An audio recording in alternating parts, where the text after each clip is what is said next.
Sir ডেকেছিলেন আমাদের? হ্যাঁ রূপ, তোমাকে আর আরাফকে ডেকেছি কারণ তুমি আমার একমাত্র আস্থাভাজন একজন অফিসার। একটা দায়িত্ব পালন করতে হবে। জি স্যার, বলুন কি করতে হবে। আমাদের এখানে একজন নতুন অফিসার জয়েন হয়েছেন। উনি এখন একটা মিশনে আছেন। এইটা হচ্ছে হোটেলের ঠিকানা। ওখানে গিয়ে তাকে হেল্প করতে হবে। স্যার, আপনি যে বলেছিলেন আপনার মেয়ে জয়েন করবেন। আরাফ চুপ করো। কাজের জায়গায় ব্যক্তিগত সম্পর্ক টানবে না। উনি আমার মেয়ে হলেও এখন একজন অফিসার, তাই এসব কথা না বলে কাজের কথা বলুন। স্যার আমরা তাহলে বেরিয়ে পড়ছি হোটেলের উদ্দেশ্যে। হ্যাঁ তাড়াতাড়ি যাও। আর ওখানে যাওয়ার পর খেয়াল রাখবে, নতুন যিনি জয়েন হয়েছেন উনি একটু বেশিই সাহসী। কোনো ভুল ডিসিশন নিলে তাকে থামাবেন। ও ভালো কথা, তাকে চিনবেন কি করে? আর ওখানকার অপরাধীরা যদি আসল পরিচয় জেনে যায়? স্যার, আপনি কোনো চিন্তা করবেন না, আমি আছি তো। এমনভাবে সাজা দেব আপনি নিজেও দেখলে চিনতে পারবেন না। আরাফ, শুধু বড় বড় কথা না বলে অরূপের মতো কাজে কিছু করে দেখাও। আরাফ আর অরূপ তখন জাহিদ সাহেবের রুম থেকে বের হয়ে আসলো হোটেলটার ঠিকানা নিয়ে। ওদিকে হোটেলে বসের সঙ্গে একটা কাজে এসেছিলাম, অনেকটা বাধ্য হয়েই। এসে এমন রকমের কাণ্ড দেখবো ভাবতে পারিনি। নিচে বসে থেকে উপরে এসেছি দেখতে বস কি করছে। এসেই চমকে গেছি পুরো। একটা মেয়ে বসের গা জড়িয়ে দাঁড়িয়ে আছে, আষ্টে পৃষ্ঠে লেপ্টে আছে একেবারে। আমার বসের বয়স প্রায় 50 ঊর্ধ্ব, আর মেয়েটির বয়স আরও কম। ওনার মেয়ের বয়সে হবে হয়তো। ছি, কি রুচি! ঘৃণায় আমার দু চোখ নিচু হয়ে এলো। বয়স বেড়েছে তবু এদের মন মানসিকতা নিচু রয়ে গেল। স্যারকে আমি তেমন খারাপ ভাবতাম না। প্রভাবশালী ব্যবসায়ীরা এমনই হয় তা আমার আগেই জানা। তবে ওনার কথাবার্তায় আমি মুগ্ধ হয়ে গিয়েছিলাম। চাকরিতে জয়েন দেওয়ার সময় স্যারের পিএ যিনি ছিলেন তিনিও বলেছেন স্যার মাতাল হয়ে পড়ে থাকেন। আর তাছাড়া স্যারের ছেলেরা তেমন ভালো নয়। ড্রাগসের মামলায় ওনার ভাই জড়িত আছেন, একদম নেশাগ্রস্ত। আমি ইনফরমেশন পেয়েছিলাম ওনার পরিবারে হয়তো ওনার ছেলেই এমন করে, আর ওনার বিজনেস পার্টনাররা সবাইও আছে এসবে। কিন্তু না, উনিও এমন। আমি অতটাও পাত্তা দেইনি, কিন্তু আজ মাতলামির সাথে তার নারীর পিপাসু চরিত্র ফুটে উঠল। আমি লজ্জায় একদম নিচের তলায় এসে পড়লাম। চাকরির ইন্টারভিউ থেকে শুরু করে যখনই দেখা হয়েছে তখনই খুব আন্তরিকভাবে কথা বলতেন তিনি। আর আজ তার আচরণ দেখে আমি পুরোপুরি অবাক হয়ে গিয়েছি। মনে মনে বলছি একবার আমার মিশন সাকসেসফুল হোক, কাজটা শেষ করে নিয়ে তারপরে এদেরকে একে একে সব কয়টাকে ধরবো। তারপর বাবারা তোমাদের সবাইকে ধরে নিয়ে জেলে ভরে দিব। আমি অর্ণিতা আফসারি। অনেকেই বলে খেলা দেখার মজা ঠিকই আছে, কিন্তু আসল টেনশন আর থ্রিলটা আসে তখনই যখন নিজের অনুমানটা সঠিক হয়। আমরা জানি আপনারও চান একটু আলাদা এক্সাইটমেন্ট, তবে সেই এক্সাইটমেন্ট হোক স্মার্ট আর সেফ। এই জন্যই আমরা এনেছি এক ভিন্ন প্ল্যাটফর্ম। এখানে খেলাটা উপভোগ করার পাশাপাশি আপনার অনুমান থাকবে গেমের অংশ। এখানে সবকিছু সহজ, ঝামেলাহীন এবং সেফ ভাবে করা হয়েছে। শুধু ম্যাচ উপভোগ করুন আর অনুমান করে গেম খেলে দেখুন স্পোর্টস সেন্সে কতটা শক্তিশালী। আর এখানে লেনদেন করতে পারবেন সরাসরি, বিকাশ, নগদ, রকেট দিয়েই। ভাবুন তো, আপনার সঠিক সিদ্ধান্ত যদি আপনাকে ছোট্ট একটা বাড়তি আনন্দ এনে দেয়, তাহলে গেমটাই অন্যরকম লাগবে। যা শুনলেন এটা শুধু শুরু। আসল জিনিস পিন করা কমেন্টে আপনার অপেক্ষা করছে। একবার দেখে নিন, মিস করলেই আফসোস করবেন। আর হ্যাঁ, আমার প্রোমো কোড কিন্তু Story01, এটা দিয়ে রেজিস্ট্রেশন করুন। সেখানে থাকছে আরো চমক। তবে এখানে সবাই আমাকে ছদ্মনাম কথা রহমান হিসেবেই চেনে। বাকিটা পরে বলবো, এখন ব্যস্ত আছি। ওদিকে হোটেলে এসে মেয়েটাকে কিছুতেই খুঁজে পাচ্ছিল না অরূপ আর আরাফ। অরূপ একটা মেয়ের দিকে একটু সন্দেহজনক দৃষ্টিতে তাকাতেই আরাফ আগ বাড়িয়ে মেয়েটার সাথে কথা বলতে চলে যায়। গিয়ে মেয়েটা ছদ্মবেশে এসেছে নাকি আসল সেটা বোঝার জন্য ভালো করেই ঘুরে ঘুরে দেখতে লাগলো। তখন মেয়েটা রেগে গিয়ে আরাফকে থাপ্পড় দিয়ে দেয়। আরাফ হাঁ হয়ে যায়। অরূপ আরাফের থেকে তখন কিছুটা দূরে ছিল। সে আরাফকে কল করে বলল, হ্যালো, কাজ কি হলো? পেলি মেয়েটাকে? আরে ভাই, এই তুই কার কথা বললি? এই মেয়ে তো একদমই সেসব দলের মেয়ে না। তাহলে কোন দলের? আরে তুই বুঝতে পারছিস না, মেয়েটাকে আমি আমার প্ল্যান মাফিক কথা বলছি। উল্টো মেয়েটা আমার গালে সর বসিয়ে দিল, আর কথার যা ঝাঁস। আরে গিয়ে দেখ, ওই সেই মেয়ে এখন ভদ্র সাজছে। রাতের আড়ালে ওরাই ঘুরে ঘুরে ড্রাগস সাপ্লাই করে। আর এসব মেয়েদের 16 আনাই চেনা আছে আমার। আমার মনে হয় না। শোন, আজ যদি এই মেয়েটির পুরো গ্যাং ধরতে পারি তাহলে আমাদের প্রমোশন পুরোপুরিভাবে হবে। আর প্রমোশন? এত টেনশন করিস না, হয়ে যাবে। ভালো করে দেখ কি করে মেয়েটা। আর শোন, ফোর্স আমি রেডি করে রেখেছি হোটেলের পিছনে। তুই কোনো সংকেত পেলে আমাকে জানিয়ে দিবি। ওদিকে অনিতা তখন কাউকে বলছিল। হ্যালো, আমি অর্ণিতা আফসারি বলছি। আসসালামু আলাইকুম ম্যাডাম, কোনো ইনফরমেশন পেয়েছেন? এখনো অনেক কিছু জানা বাকি, তবে এইটুকু বুঝেছি এই লোক খুব ডেঞ্জারাস। বিভিন্ন ধরনের উঁচু স্তরের লোকেদের সাথে এর উঠা বসা, আর তাও প্রভাবশালী ব্যক্তিদের সাথে। টেকনাফ থেকে তেতুলিয়া এর লোকে ভর্তি সব জায়গায়। তুমি বাবাকে বলে দিও আমার পেছনে হয়তো ওদের কোনো লোক লেগেছে। এই পর্যন্ত 5 বার আমাকে ফলো করেছে। জি ম্যাডাম, স্যারকে জানিয়ে দেওয়া হবে, নিশ্চিন্তে থাকুন। গলা শুকিয়ে আসছে, মনে মনে নিজেকে বলছি রিল্যাক্স অর্ণিতা, সামনে আরো পথ বাকি। এতটুকুতে ভয় পেলে কি করে সামনে আগাবি? বাবাকে দেওয়া আমার বাণীও তো সত্য করতে হবে। আমি ফোনে কথা বলে জিপিএস চালিয়ে দিলাম আর অপেক্ষা করতে লাগলাম বস কখন আসবে। বস ফোন করেছে এর মধ্যেই। হ্যালো, কথা কোথায় তুমি? এই তো স্যার, নিচে আমি। নিচে একদম রিসিপশনে এসে পড়ো, সেখানেই থাকো।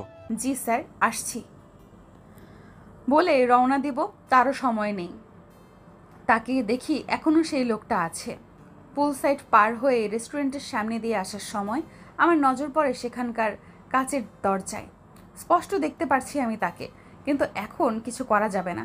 স্যার এসে দাঁড়িয়েছে আমার সামনে। কি কেমন লাগছে? জি ভালো স্যার। গুড। শোন, আমাদের ক্লায়েন্ট একটু পরে চলে আসবে, তৈরি থেকো, বুঝছো? জি স্যার, বুঝেছি। আগের প্রেজেন্টেশন রেডি করে রাখছো? তারা হয়তো আগেরটা নাও দেখতে পারে, তাই নতুনটাই বেশি প্রাধান্য দিবে। সব কিছুই তৈরি করেছি স্যার, আপনি মিটিং অ্যাটেন্ড করুন, আমি সব ব্যবস্থা করছি। স্যার চলে গেলেন আলোচনা করতে। আমি ফোনে আমার সিমে ঢুকে আব্বুকে কল করলাম। হ্যালো। হ্যাঁ মামুনি, কি বুঝলে ওদিকের খবর? বাবা, তুমি যা বলছো মনে হচ্ছে তাই ঠিক। এবার মিলেছে সব। শোনো, সামনে থেকে সবাই সাধু হয়, আমি তাই তোমাকে বলছি, কিন্তু তুমি আমার কথা বিশ্বাস করলে না। যাই হোক, ওরা কিন্তু খুব ডেঞ্জারাস, বি কেয়ারফুল। আমি তোমার জন্য 2জন চৌকুশ অফিসার পাঠাচ্ছি। জি আব্বু। হ্যালো আরাফ, শোন, আমিও আসছি। স্যার আমাকে বলল গোয়েন্দা বিভাগের একজন নতুন কর্মী নাকি এসেছে, তাকে প্রোটেক্ট করতে। এখন তুই আমাকে বল, তুই কোথায়? আমি এখন 3 তলায় একটা হলরুমের সামনে। এখানে ওই মেয়ে আর ওই কোম্পানির মালিক ঢুকেছে। আচ্ছা, আসছি আমি। আরাফের সঙ্গে কথা বলার পরই অরূপ চলে এসেছে হোটেলটিতে। আবাসিক হোটেল, নানান ধরনের লোক প্রতিদিন এখানে আসেন। অরূপও ছদ্মবেশে এসেছে এখানে। চোখে সানগ্লাস আর নকল গোফ লাগিয়ে কোট পরে চলে এসেছে সে। রেস্টুরেন্টে এসে বসে পড়ল সে। উদ্দেশ্য আরাফের সঙ্গে যোগাযোগ করা। হ্যালো, হ্যাঁ আরাফ শোন, আমি এখানকার রেস্টুরেন্টে আছি। তুই দয়া করে বল মেয়েটা দেখতে কেমন, আর মেয়েটি কি ড্রেস পরেছে? মেয়েটি একটু লম্বা ভাই, 5 ফুট 7 ইঞ্চি হবে, গায়ের রং ফর্সা, এটুকু বলতে পারি। এত লম্বা মেয়ে তুই তো হোটেলে ভাই পাবি না। খুব লম্বা মেয়ে, ড্রেসও পরেছে সবার থেকে আলাদা কালারের, অনায়াসে চিনতে পারবি। অরূপ কানে ব্লুটুথ স্পিকার দিয়ে হেঁটে হেঁটে আরাফের কথা শুনছে আর আশপাশ ভালো করে দেখে নিচ্ছে। অফিসার থেকে শুরু করে অনেক গোয়েন্দা দপ্তরের লোকজন জড়ো হয়েছে এখানে। অরূপ ইশারায় তাদের সঙ্গে কথা বলছে, তবে এখানে তার নজরে নতুন মেয়েটি পড়েনি, হয়তো কোথাও দাঁড়িয়ে আছে। নতুন যারা আসে তারা আর কি বা বুঝতে পারে, আর এ তো একটা মেয়ে। অরূপ আরাফের সঙ্গে কথা বলতে বলতে উপরেই আসছিল সিঁড়ি দিয়ে। রিসেপশনের সামনে ঘোরাঘুরি করলে ঝামেলা বেঁধে যেতে পারে, তাই সিঁড়ি দিয়ে উপরে ওঠার সময় তার সঙ্গে একটি মেয়ের ধাক্কা লাগলো। সরি, এক্সট্রিমলি সরি, আমি দেখতে পারিনি, আপনাকে কিছু মনে করবেন না। ইটস ওকে আঙ্কেল, ফুল মানুষেরই হয়। অরূপ বোকা বনে গেল। শেষ পর্যন্ত কিনা আঙ্কেল ডাক শুনতে হলো, তাও আবার এমন একটি সুন্দরী মেয়ের কাছ থেকে। অরূপ মোবাইল নিয়ে ভালো করে তাকিয়ে দেখলো, না, অত বয়স কত লাগছে না ওকে। মেয়েটার কথা মনে হতেই দেখলো মেয়েটির গায়ে নীল কালারের ড্রেস, আর বর্ণনাও মিলেছে। অরূপ মেয়েটির পিছু নিয়ে নিল। লেডিস ওয়াশরুমে ঢুকেছে কথা। ব্যাগ থেকে মোবাইল বের করে ফোন দিল বাবার কাছে। হ্যালো বাবা, ইমিডিয়েটলি ফোর্সকে ইনফর্ম করো, তারা সবাই একসাথে মিটিং করছে। তুমি চিন্তা করো না, আমি লোক পাঠিয়েছি, তারা সেখানে পৌঁছে গিয়েছে। তুমি বলো তারা কোথায় মিটিং করেছে। 3 তলায় উঠে ডান পাশে একটা অডিটোরিয়াম আছে, সেখানে তাদের মিটিং চলছে। তাড়াতাড়ি আসতে বলো। ওকে মামনি, সাবধানে দেখো। কথা বাবার সঙ্গে সব বলার পর পিছনে ফিরতেই আটকে উঠল, কারণ অরূপ তার পিছনে দাঁড়ানো। কথা নিজেকে স্বাভাবিক করে অরূপকে উদ্দেশ্য করে বলে, এই কি আঙ্কেল, আপনি এখানে লেডিস ওয়াশরুমে কেন? ছেলেদের ওয়াশরুম ফেলে? অরূপ কথার হাত ধরে টান দিয়ে নিজের কাছে এনে কানের কাছে ফিসফিসিয়ে বলল, তোমায় দেখতে এসেছি সুন্দরী। এমন রূপ নিয়ে ঘায়ল করে দিলে বুকে, এত রূপ তোমার ঝলসে দিলে যে আমায়। অরূপ এবার শক্ত করে কথার হাত ধরে রেখেছে। ইস, কি যন্ত্রণা! এই পাগল লোক আবার এলো কোথা থেকে? আঙ্কেল কি করছেন এইগুলো? আর কি সব বলছেন? আপনার মাথা ঠিক আছে? আরে আরে, সুন্দরী দেখি ভয় পাচ্ছে। আহা সুন্দরী, ভয় পাচ্ছ কেন? কত ডেঞ্জারাস কাজ তো এই হাতেই করো তুমি। দৈনিক কত পুরুষের সঙ্গে উঠবস করতে হয় তোমাকে। ড্রাগস সাপ্লাই করার সময় তো ঠিকই ভয় পাও না, তাহলে আমায় সময় দিতে ক্ষতি কি বলো? বলো না। কথার হাত ধরে বলে অরূপ। কথা মনে মনে বলল, ও, এই লোকও তাহলে কোনো ড্রাগস ডিলার হবে। আমি এই কোম্পানিতে জয়েন আছি বলে আমাকেও ড্রাগস ডিলার ভাবছে। এর থেকে আমাকে ইনফরমেশন বের করতে হবে। এটা ভেবেই কথা কান্নার ভাব করে বলল, আঙ্কেল, আপনি কি ড্রাগস সাপ্লায়ার? অরূপ কথার চলেই বলে উঠল, মামুনি, আমি শুধু ড্রাগস সাপ্লায়ার না, এর চেয়ে বড় কিছু সাপ্লায়ার। আঙ্কেল, বড় অসহায় হয়ে এই জায়গায় এসেছি। আমার বাবা খুব অসুস্থ, পরিবারের অর্থের সংকট আমাকে এই পথে নিয়ে এসেছে। আমি চাইনি এই পথে আসতে। ও আচ্ছা, ঠিক আছে, চলো তোমাদের ডিলারদের সঙ্গে দেখা করে আসি। আচ্ছা আঙ্কেল। বলে কথা অরূপকে নিয়ে হোটেলের 5 তলার একটি রুমে নিয়ে গেল। কথা এখানে আসার আগে এখানকার সব কিছু ইনফরমেশন নিয়ে এসেছে, তাই সে জানে কোথায় কি আছে। তাই সেও পথ অনুসরণ করেই অরূপকে নিয়ে চলল। অরূপ রুমটাকে ভালোভাবে দেখে নিচ্ছে ঘুরে ঘুরে। এরপর কথার দিকে তাকিয়ে বলতে লাগলো, তোমার ডিলাররা সব কোথায়? তাদের সঙ্গে দেখা করিয়ে দাও আমায়, আমিও দেখি তাদের।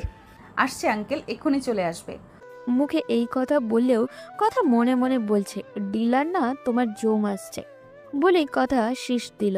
সঙ্গে সঙ্গে রুমের ভিতরে একদল লোক ঢুকে পড়ল। অরূপ বুঝে ওঠার আগেই কথা তার মুখের মধ্যে কাপড় দিয়ে পেঁচিয়ে মুখ বন্ধ করে দিল। অরূপ পেছনে কথার মুখের দিকে চেয়ে আছে, সব তার মাথার উপর দিয়ে যাচ্ছে। লোকগুলো দৌড়ে অরূপকে ধরে ফেলেছে, তারা তাকে চেয়ারে বসিয়ে দিয়েছে। অরূপ চেয়ার থেকে ওঠার চেষ্টা করছে, কিন্তু কথা অরূপের দিকে তাকিয়ে হাসলো। এরপর লোকগুলোকে বলল, ওকে, আপনারা দুজন পাহারা দিন। আর শুনুন, এই যেন কোনো ক্রমেই বের হতে না পারে। আর বাকিরা আমার সঙ্গে আসুন। কথা 3 তলার অডিটোরিয়ামে এসে দেখলো মোটামুটি সবাই বসে আছে, এখনো মিটিং চলছে। কথা তাদের মিটিং রুম থেকে বেরিয়ে আলাদা রুমে এসে খুব সতর্কতার সঙ্গে আশেপাশ দেখে নিজের ওয়াকি টকি লেডিস ব্যাগ থেকে বের করলো। ওয়াকি টকি চালিয়ে সে বলতে লাগলো, হ্যালো হ্যালো, আমি অর্ণিতা আফসারি স্পিকিং। এই মুহূর্তে যে বা যারা ডিউটিতে আছেন এই এলাকায়, তারা দয়া করে আমার কথা শুনুন। দয়া করে আমি আবারও বলছি, যে যেখানে আছেন সবাই সাবধানতা অবলম্বন করুন এবং আমার কথা শুনুন। আমি এখন 3 তলার একটি অডিটোরিয়ামে অবস্থান করছি। আপনারা আমার পথ অনুসরণ করে এই ফ্লোরের এই রুমটিতে চলে আসুন এক্ষুনি। ওরা সবাই এখনও মিটিংয়ে আছে, তাই নিচে যত লোক আছে এবং গেটে যত লোক আছে সবাইকে বের করে দিন। একটা বাড়তি লোক যেন না থাকে। মোট কথা, কোনো সাধারণ লোক যেন আমাদের জন্য কোনো বিপদের মুখে না পড়ে সেই নিশ্চয়তা নিয়েই করবেন। আর রইল বাইরের কথা, কেউ যেন কোনোভাবে বুঝতে না পারে। আর শুনুন, ফোর্সদের বলুন খুবই সূক্ষ্মভাবে হোটেল ম্যানেজারের সঙ্গে কথা বলতে। কোনো হইচই যেন না হয়। এখানে আমরা কিসের জন্য এসেছি তাও যেন বাহিরে কেউ না জানে। আমরা আমাদের সব কথা শেষ করার পর বাহিরে তা প্রবেশ হবে। ইভেন কোনো মিডিয়ার লোকও যেন না শোনে। গোলাগুলিও হতে পারে, তাই নিজেদের সেফটি নিজেরাই বুঝেই আগাবেন। এখানে আপনাদের সেফটি কেউ দিবে না। অরূপের পাশে যে গার্ডরা আছে তাদের ওয়াকিটকিতে বেজে উঠেছে সেই সংকেতটি। এত সুন্দরভাবে সতর্কতা বাণী আজ পর্যন্ত মনে হয় কেউই দেয়নি। অরূপ বারবার নড়াচড়া করছে। করে সে পার পাচ্ছে না। একজন লোক অরূপের মুখ ধরে বলছে, আহারে বেচারা, এই পথে আসছো যেহেতু মজা তো পেতেই হবে চান্দু। বলেই দুজন মিলে দাঁত কেলিয়ে হাসছে। অরূপের কপালটা আজ খুবই খারাপ। ওয়াকি টকিটা সে বন্ধ করেই রেখেছে। ওটা চালু থাকলে এই দুজনের থেকে একটু হলেও রেখায় সে পেত। অরূপে ছড়ার হয়েছে জ্বালা, মুখও বন্ধ, কপালও মন্দ। আরব কিছুক্ষণ বসে থেকে উঠে দাঁড়ালো। পা কেমন জানি ঝিমঝিম করছে। এতক্ষণ কি বসে থাকা যায় নাকি? অরূপ এসেছে সেই কখন, কিন্তু তার দেখাই নেই। আর দেখো, নতুন ম্যাডাম ঘোষণা বানিয়েও দিয়ে দিয়েছে। অনিতা ফোর্স নিয়ে দরজায় আঘাত করে, নিজেই সামনে এগিয়ে গেল। দরজা ভিতরের পাশে দাঁড়িয়ে থাকার রানার দরজা খুলে দিলে। কথা নিজেই রুমের ভিতরে ঢুকে পড়ে। কথার স্যার খানিকটা বিরক্ত বোধ করলে, তবে কথা দেখে কিছু বলেনি। আর এরই মধ্যে সঙ্গে সঙ্গে পুরো ফোর্সের লোক দরজা দিয়ে ঢুকে পিস্তল ও বন্দুকের নিশানা লাগিয়ে দিল সবার সামনে। অনিতার হাতে রিভলভার। যে যেখানে আছেন সেখানেই দাঁড়িয়ে পড়ুন। সবাই পালানোর চেষ্টা করবেন না। পালানোর চেষ্টা করলেও লাভ হবে না। সমস্ত পুলিশ, র্যাব, ডিবির বাহিনী এই হোটেল সহ পুরো এলাকা ছড়িয়ে আছে। অতএব আপনাদের আজ কোনো নিস্তার নেই। দাঁড়িয়ে থাকা সেই কোম্পানির মালিকও অবাক। কথার হাতে রিভলভার, এটা কিভাবে সম্ভব? কথা আবারও বলল, নিজেদের পার্সোনাল গান বের করার চেষ্টা করবেন না। একটা গুলি করবেন, আমার 10,000টা গুলি আপনাদের বুকে ছুড়বে, তাই সাবধান। কথার বস থেকে শুরু করে উপস্থিত সব ক্লায়েন্ট হতভম্ব।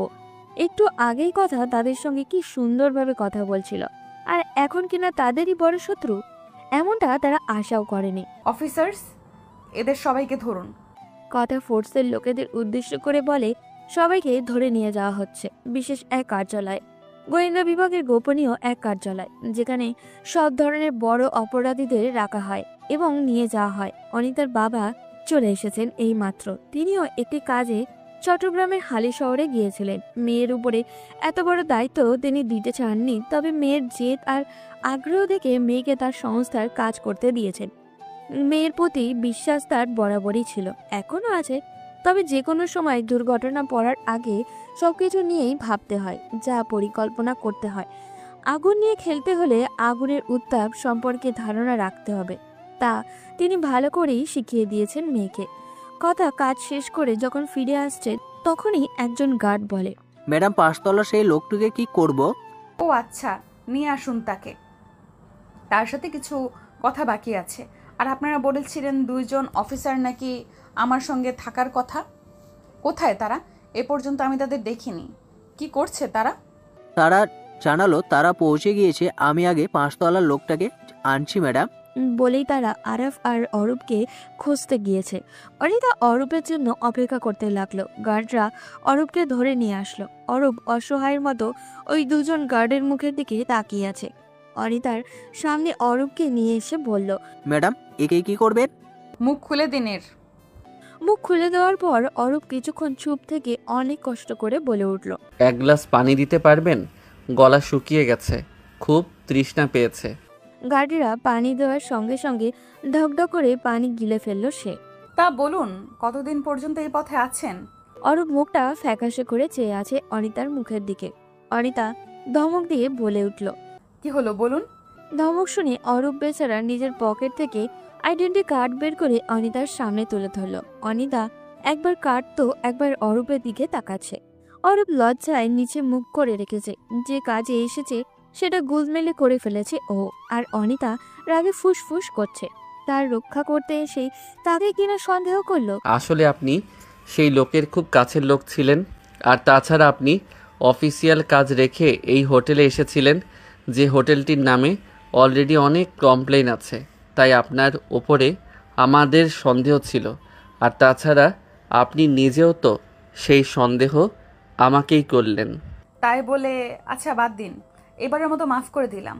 তবে সব সময় কাজে একটু সিরিয়াস হওয়ার চেষ্টা করবেন। গার্ডের ইশারা করে সে বলল, ছাড়ুন ওনাকে। বলে অনিতা বেরিয়ে গেল।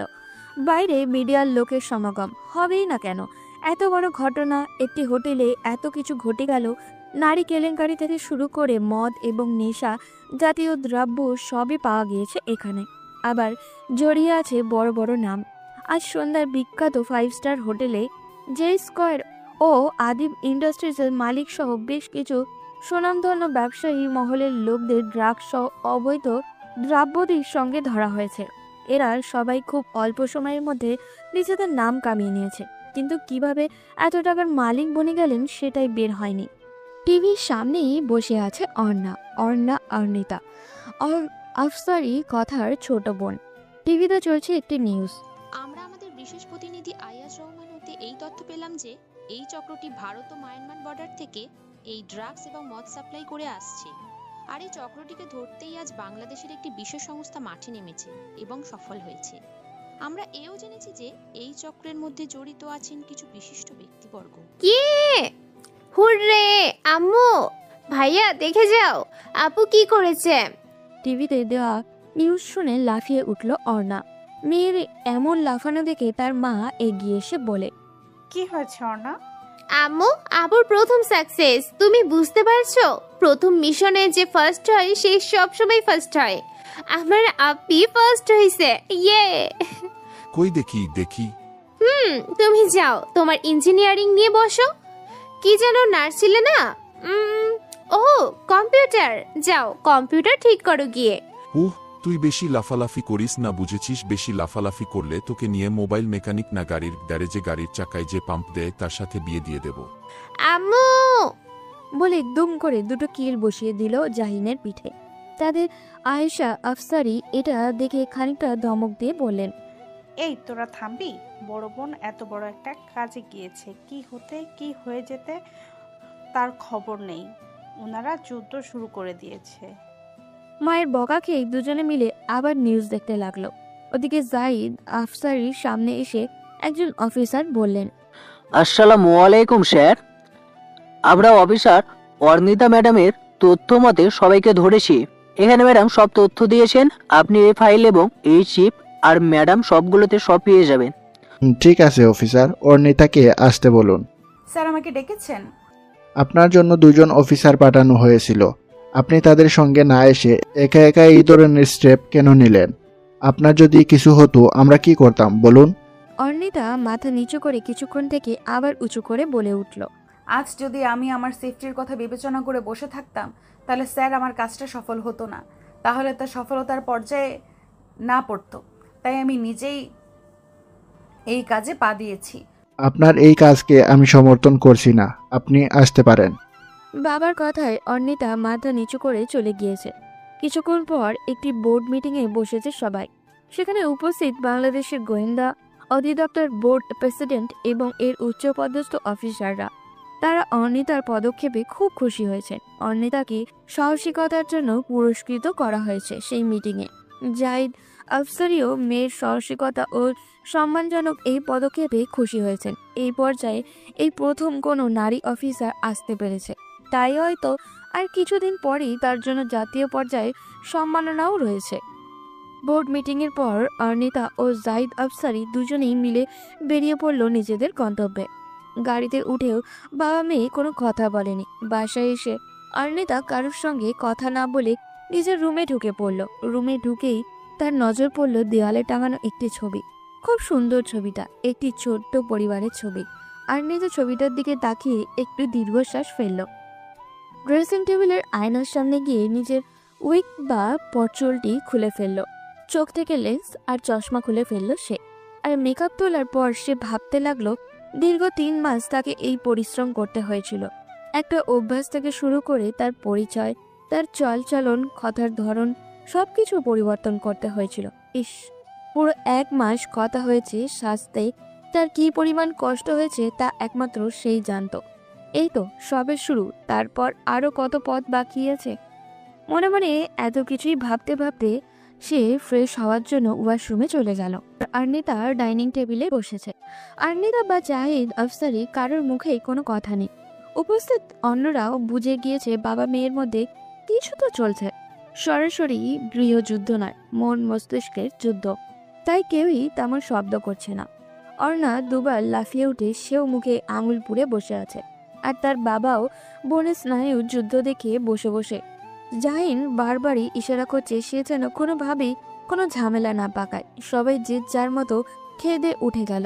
অর্ণিতা বাবার মুখ পানে চেয়ে আছে, কিন্তু বাবা তার দিকে তাকাচ্ছেও না।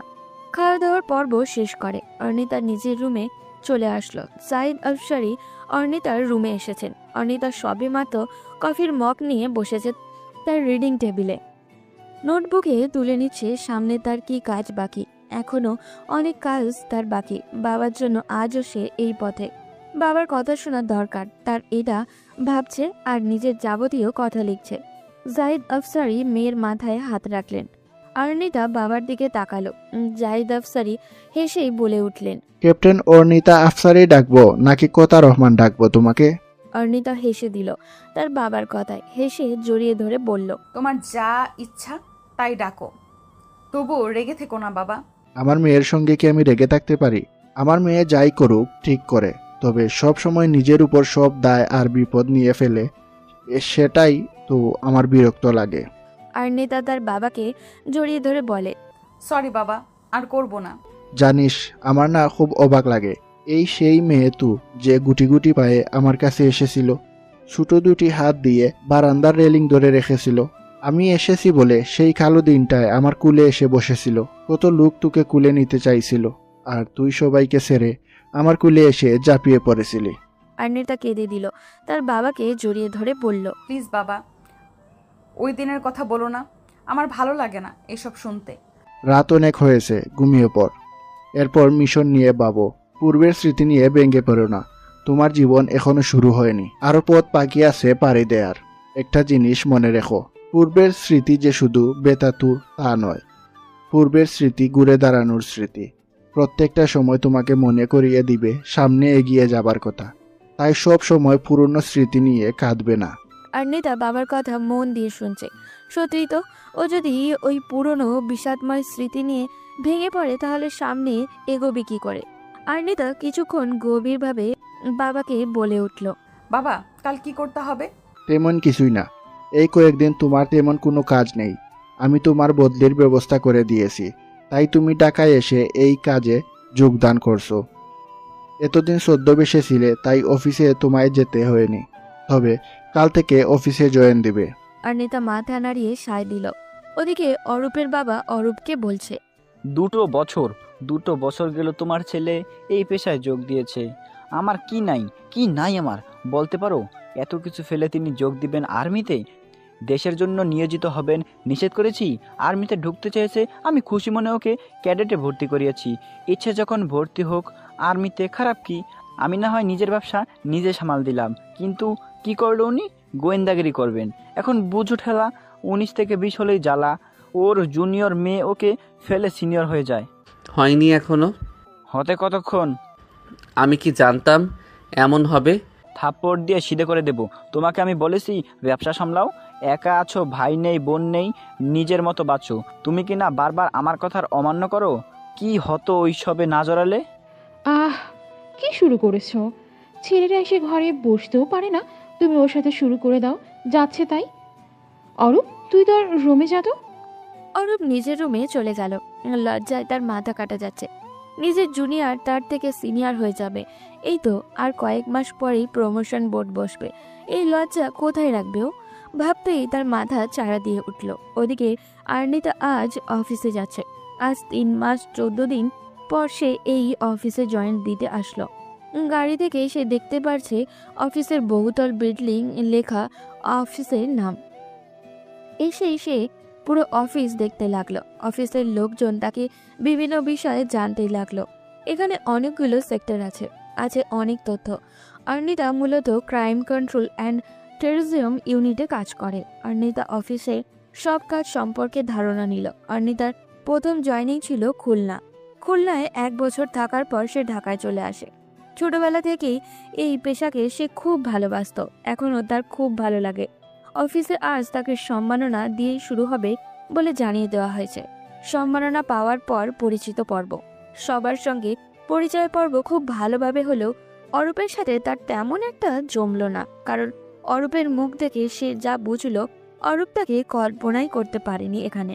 অর্ণিতা অরূপের আইডেন্টি কার্ডের দিকে খেয়াল করে দেখল অরূপের আইডি কার্ড নাম্বার 12,345 আর অর্ণিতার 12,353। অরূপ তার থেকে সিনিয়র, র্যাঙ্কে 2-1 হলেও চাকরিতে সে জুনিয়র। অর্ণিতা ভেবে নিল এটাই হবে। তার উপরে হয়তো এমনও হতে পারে কালকের ঘটনায় লজ্জায় মুখ দেখাতে পারছে না। অর্ণিতা ভাবনার মাঝেই অরূপ সামনে এসে দাঁড়ালো তার। অর্ণিতা স্যালুট দিল তাকে এবং সৌজন্যতার খাতিরে বলে উঠল তাকে, স্যার কি কালকে রুড বিহেভের জন্য দুঃখিত? ঠিক আছে, যে কোনো মানুষের ভুল হওয়ার কথা, ঠিক হয়ে যাবে, তবে আরেকটু সাবধান হবেন আপনি। অর্ণিতা অরূপের উপর থেকে নিচ পর্যন্ত ভালোভাবে পরখ করলো, তাকে সাবধানতা অবলম্বন করতে বলছে। নিজেই এদিক দিয়ে পুরোপুরিভাবে ভঙ্গুর। অর্ণিতা তার সঙ্গে কিছুক্ষণ কথা বলে চলে এলো। একজন অফিসার এসে তাকে বলল, অর্ণিতা, আজ আপনার কাজ আছে। জি স্যার, বলুন। আজ আপনাকে কমলাপুর রেল স্টেশনে যেতে হবে একটা চক্রের খোঁজ করতে। আমাদের কাছে কয়েকজন নোটিশ পাঠিয়েছে এই ব্যাপারে। তাদের আনাগোনা রাতে নাকি বাড়ে। তাই আমি চাই আপনি নিজে গিয়ে সেই স্থান পরিদর্শন করুন।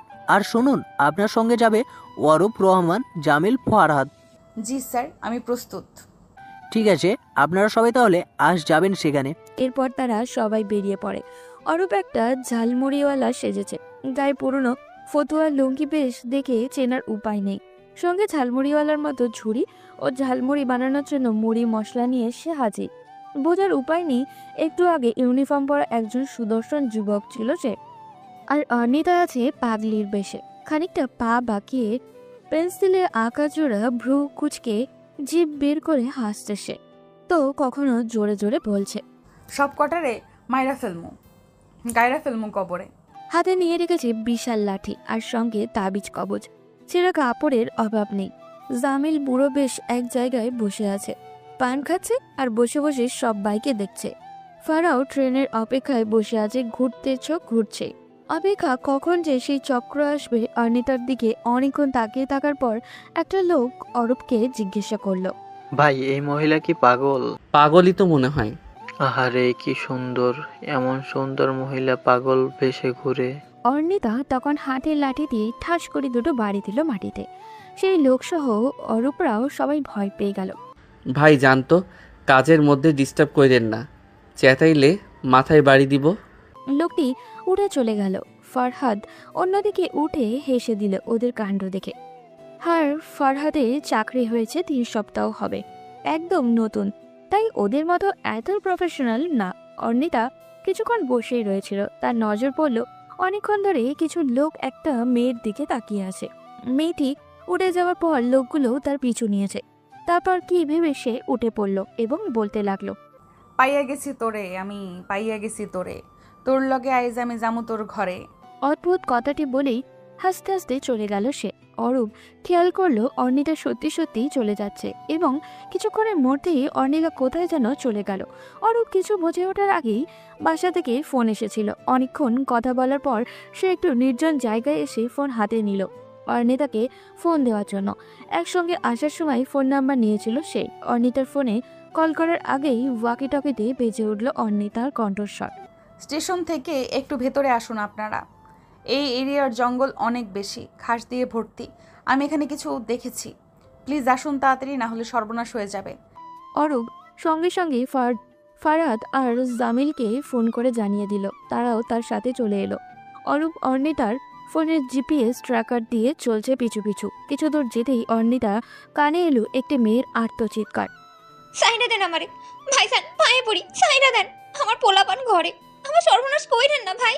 অর্ণিতার চোখ বেয়ে জল ধারা বেয়ে চলেছে। অর্ণিতার মনে হচ্ছে এতদিনের জমে রাখা ক্ষোভ সে আজ এই দিনেই মেটাবে। মেয়েটি গগন বিদারী চিৎকার করে উঠল, আল্লাহ গো, কেউ আমারে বাঁচান।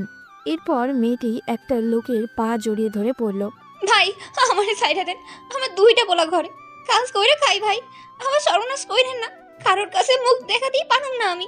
লোকটি মেয়েটিকে লাথি দিয়ে ফেলে দিল। তা দেখে সেই দলের কিছু লোক হাসাহাসি করতে লাগলো। অর্ণিতার যেন সহ্য সীমা পার হয়ে যাচ্ছে।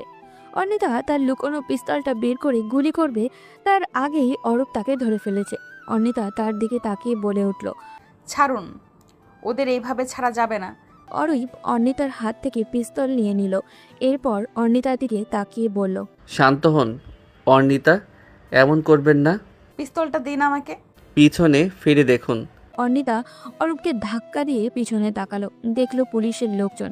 পুলিশ দেখে অর্ণিতা স্বস্তির নিঃশ্বাস ফেলল। পুলিশের লোকজন সেই লোকগুলোকে ধরে ফেলেছে। অর্ণিতা মেয়েটির দিকে ভালো করে দেখছে, মেয়েটি কোথায়। মেয়েটিকে দেখতে চায় সে। নারী কনস্টেবলের সঙ্গে দাঁড়িয়ে আছে মেয়েটি। অর্ণিতা মেয়েটির কাছে যেতে চাইল, কিন্তু যেতে পারল না, তার হাত বাঁধা। সে যখন তখন আবেগী হয়ে যেতে পারবে না, তাকে শক্ত হতে হবে। অর্ণিতার মনে হলো থাক, দূর থেকেই দেখি। আজ এই সময় সে মেয়েটিকে বাঁচাতে পারল। অর্ণিতার মনে হলো সে সফল হয়েছে, বাঁচাতে পেরেছে একটি মায়ের সম্মান। অর্ণিতার মনে হলো আজ এই সময়ে হয়তো এই মায়ের সম্মান বাঁচানোর জন্যে বিধাতা তাকে পাঠিয়েছেন। একজন পুলিশ অফিসার এগিয়ে এলেন। স্যার, আপনাদের আরও ফোর্স প্রয়োজন ছিল, এভাবে আসা উচিত হয়নি। তা অবশ্য ঠিক, কিন্তু আমাদের এত লোকের প্রয়োজন ছিল না। আমাদের সমস্যা আমরাই সমাধান করতে পারি, কিন্তু হঠাৎ আমাদের সামনে এমন কিছু ঘটবে তা আমরা ভাবতে পারিনি। জি সেটাই, তবে এই এলাকায় এসব ঘটনা বেশিই ঘটে। আপনারা ঠিক সময় না আসলে অনেক বড় ঘটনাই ঘটে যেত। ধন্যবাদ আপনাকে সঠিক সময় আসার জন্য। আপনাদেরও ধন্যবাদ। একটা কাজ করুন, মেয়েটির পরিচয় নিয়ে আসুন, আমি মেয়েটির সাথে কথা বলতে চাই। এখন নিয়ে আসবো ওনাকে? না, নিয়ে আসার দরকার নেই। মেয়েটার পরিচয় দিয়ে রাখুন আর ওকে ওর বাড়িতে পাঠিয়ে দেওয়ার ব্যবস্থা করুন। দেখি বিধ্বস্ত মনে হচ্ছে। পুলিশ অফিসার মাথা নাড়িয়ে চলে গেল। এরপর অরূপ অর্ণিতাকে নিয়ে বসিয়ে দিল গাড়িতে। অর্ণিতা বসে আছে, ফারহাদ আর জামিলও আছে। অর্ণিতা, আজ আপনি যা করতে যাচ্ছিলেন তা ঠিক নয়। আমরা তো আসছিলাম, আমরা সবাই মিলে তাদের ধরতাম তো নাকি? আপনারা আসতে আসতে ওই মেয়েটির সাথে যা হওয়ার তা হয়ে যেত। তবুও ভেবে দেখুন, আপনি একটা ছদ্মবেশে আছেন। গোপনীয়তা আপনার কাজ। সেখান থেকে বেরিয়ে আপনি কিনা পিস্তল বের করে গুলি করতে যাচ্ছিলেন। এই কাজটার জন্য আপনাকে কত সমস্যায় ভুগতে হতো আপনি বুঝতে পারছেন? তার জন্য আমি হাত গুটিয়ে বসে থাকতাম আর ওই নরপিশাচরা মেয়েটাকে ছিঁড়ে খেত? এই আপনার মন মানসিকতা? আমি সেটা বলিনি, বুঝতে চেষ্টা করুন। আপনারা কি বুঝবেন একটা মেয়েকে তার সন্তানের সামনে ধর্ষণ করা? কি বুঝবেন নির্যাতিত হওয়া? সমাজের সামনে মুখ দেখাবে কিভাবে, সেই চিন্তায় একজন নারী গলায় ফাঁসির দড়ি স্বেচ্ছায় বাঁধে, শুধুমাত্র নিজের জীবন দিয়ে সবার থেকে আড়াল হয়ে বাঁচতে। বুঝবেন না মেয়েটির যদি আজ কিছু হতো, তার সঙ্গে শেষ হতো দুটো অনিশ্চিত ভবিষ্যৎ। কে দেখতো ছোট্ট দুটি শিশুকে? কে হতো দেবদূত? কেউ না, সবাই পর হতো, সবাই। অরূপ অর্ণিতাকে বোঝানোর ব্যর্থ চেষ্টা করলো কিছুক্ষণ। তারপর গাড়ি স্টার্ট দিয়ে অর্ণিতাকে পৌঁছে দিল তার বাড়িতে। অর্ণিতাকে বাড়িতে পৌঁছে দেওয়ার পর অর্ণিতা বাড়িতে ঢুকলো। জাহিদ আফসারি ড্রয়িং রুমেই কফি খাচ্ছিলেন। মেয়েকে দেখে ডেকে উঠলেন। আজ তো তেমন কাজ থাকার কথা না, এত দেরি যে? বাবা, আমার ভালো লাগছে না, পরে বলবো। জাহিদ আফসারি বুঝতে পেরেছেন মেয়ে হয়তো ক্লান্ত, তাই তিনি তার মেয়েকে এমনি আর বেশি জোরাজুরি করলো না। কাজ যখন তখনই পড়ে যায়। অর্ণিতা তার অফিসে ফোন করে জানিয়ে দিল তার ভালো লাগছে না, শরীর খারাপ। এইসব বলেই সে বসে পড়ল বেডে। আসলে ভালো লাগছে না বা শরীর খারাপ করছে না তা নয়, মানসিক দিক দিয়ে অর্ণিতা ভেঙে পড়েছে। অর্ণিতার মনে হচ্ছে একটু একা থাকা দরকার, পর্যাপ্ত বিশ্রামেরও প্রয়োজন তার। সেই দিনের সেই একদিনের সঙ্গে আরও 3 দিন যোগ করে অফিস থেকে ছুটি চেয়ে নিয়েছে। অফিস থেকে তাকে ছুটিও দেওয়া হয়েছে। অর্ণিতা আজ অফিসে সময় মতো এসে তার স্যারের সঙ্গে দেখা করেছে। অরূপ স্যারকে সেদিনের সব ঘটনা খুলে বলেছে, তাই তিনি অত্যন্ত খুশি। অর্ণিতার কাজে তাকে মুগ্ধ করেছে বারবার। মিস অর্ণিতা আফসারি, আপনার কাজ দেখে আমি বরাবরই মুগ্ধ হই। বলা চলে মুগ্ধ হবার মতো কাজই আপনি করেন। আপনার এই কাজ সত্যিই প্রশংসনীয়। আপনি চাইলে উপর মহলেও আমি আপনাকে নিয়ে একটা প্রতিবেদন করাতে পারি বা আপনার প্রমোশনের ব্যবস্থা করতে পারি। স্যার, আমি এখনো সেই অবস্থায় যাইনি, তাই আমি চাই নিজেকে আরো ভালোভাবে দক্ষ করে তুলতে। বলো, কি সাহায্য করতে পারি তোমার দক্ষতা বাড়াতে? আমি উচ্চতর ট্রেনিংয়ের জন্য বাড়ির সামনে আমাদের কার্যালয়ের অফিসার বা এই বাহিনীর জন্য ভালো হয় এইসব দেশে যেতে চাই। যদি উপকার করতে চান আমাকে এটাই করুন। Very good decision. এটাই তো আমি চাই। একজন মেধাবী অফিসারের উচিত শুধু দেশের চিন্তা করা নয়, বহিরাগত দেশগুলোতেও তোমার অবস্থান করা প্রয়োজন। সেখানে যেমন সুনাম অর্জন করতে পারবে, তেমন অনেক কিছু শিখতেও পারবে। ধন্যবাদ স্যার। অরূপ কিছুটা দূরে দাঁড়িয়েছিল। অর্ণিতাকে স্যারের রুম থেকে বের হতে দেখে বলল, মিস অর্ণিতা ভালো আছেন? জি। আপনি হঠাৎ করে অসুস্থ হলেন কেমন করে? অসুস্থতা কেমন করে বা কারণ কি এগুলোর মধ্যে প্রকাশ পায় না। অসুস্থতা যে কোনো সময় দেখা দিতে পারে অরূপ। জি। আজ ফরহাদ আর জামিলাকে তৈরি থাকতে বলবেন। আমি আজ সম্পূর্ণরূপে প্রস্তুত। আচ্ছা ঠিক আছে। অরিপ সেই ঝালমুড়িওয়ালা সেজেছে আজও। বিরক্তি লাগছে তার এই ঝালমুড়িওয়ালা সাজতে। কি অদ্ভুত না, শেষ পর্যন্ত লুঙ্গি ফতুয়া পরে ঝালমুড়িওয়ালা। একবার কারোর নজরে পড়লে মান ইজ্জত তার পুরোপুরি শেষ। অর্ণিতাও আগের রূপে, জামিল অন্য রূপে সেজেছে আজ। এমনি একটা ফর্মাল পোশাক পরেছে ও, বাকিরা আগের সাজে। অর্ণিতা আজ বসে থাকেনি, ঘুরে ঘুরে দেখছে কিভাবে পাওয়া যেতে পারে। অনেকক্ষণ বসার পর অর্ণিতার মনে হলো এখানে বসে না থেকে একটু স্টেশনের পিছনের দিকে যাওয়া যাক। যেই বাবা সেই কাজ। অর্ণিতা খুঁড়িয়ে খুঁড়িয়ে গাড়ি পর্যন্ত এসে গেল। এসে সবাইকে নিয়ে ভিতরের পাশে একটি বস্তির পাশে খালি জায়গায় গিয়ে দাঁড়ালো। দেখলো কিছু ছোট ছোট ছেলে মেয়েদের হাতে ফুলানো পলিথিন, তবে ওরা হাতে করে সেই পলিথিন নিয়ে বারবার শ্বাস টানছে। অর্ণিতার মনে পড়ে গেল এগুলো ড্রাগস, হিরোইন এবং হিরোইন জাতীয় এই দ্রব্য এভাবেই শুকিয়ে শুকিয়ে নিতে হয়। অর্ণিতা অরূপকে ইশারা করলো, এই ছেলে আমারে একটা দিবি? আপনি কাটা, আপনি দিব না। যদি দাও তাহলে আমি আবার তোমাদের কিনে খাওয়াবো। চাচা আমি দিতে পারব না, আমার সুখ লাগতেছে। আমারটা না নিয়ে রুবেল ভাইয়ের তো লন, রুবেল ভাইয়ের কাছে মেল্লা আছে, আমি দিতে পারব না। কোথায় থাকে তোর রুবেল ভাই? হ্যাঁ, স্টেশনের লগেই আইয়ে রাতের বেলা। আয় তো, তোর রুবেল ভাইয়ের কাছে যাই। অরূপ আর সেই ছেলেটি মিলে সেই মাদক ব্যবসায়ী রুবেলের কাছে গেল। রুবেল স্টেশনের পাশেই একটি পানের দোকান নিয়ে বসেছে। কে রে রহিম, এডা কেডা? ভাই আমায় একটা দেন, ভালো লাগে না। ঘরে নাই সুখ, বাহিরে নাই সুখ, আমারে একটা দেন ভাই, বড় দুঃখে আছি। রুবেল অরূপের কাছে এসে কানে কানে বলতে লাগলো, কারো কাছে কইয়া দিবেন না তো? না ভাই কমু না, এই আপনার মাথা ছুঁইয়া কসম কাটি। আরে দূর মিয়া, কসম কাটতে হইব না, নিয়া যান। তো সাবধান, কেউ যেন জানতে না পারে। আচ্ছা। রুবেল অরূপকে পলিথিন দিতে চাইলে, ভাই এইটা না। কোনটা? ভাই এসব দিয়া আমার দুঃখ মিটবো না, আরো বড় চাই। বড়গুলা দিয়া কি করবেন? আর আমার কাছে নাইও, মহাজনের কাছে যাও না লাগবো। আমি যামু ভাই। কি মুশকিল, মহাজনের কাছে যাওন যায় না? অরূপ রুবেলের পায়ে ধরে বলল, ভাই আপনি আমার ধর্মের ভাই, আমারে নিয়ে যাইবেন আপনার লগে? অরূপের জোরাজুরি রুবেলে রাজি হয়ে গেল। ঠিক হলো কালই যাবে তারা।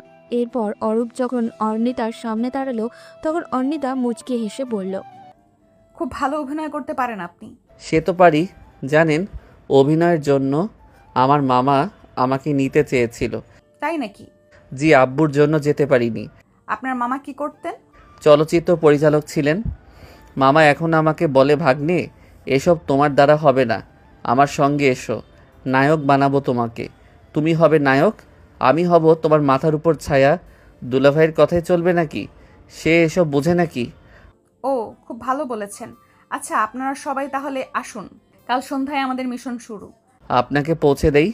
আরে লাগবে না, আমি গাড়ি নিয়ে এসেছি, তা দিয়ে যাব। কাল যাইনি হয়তো ড্রাইভার বলেনি, তাই বাবা শোনেনি। আজ আবার আপনার সাথে গেলে চিন্তা করবে।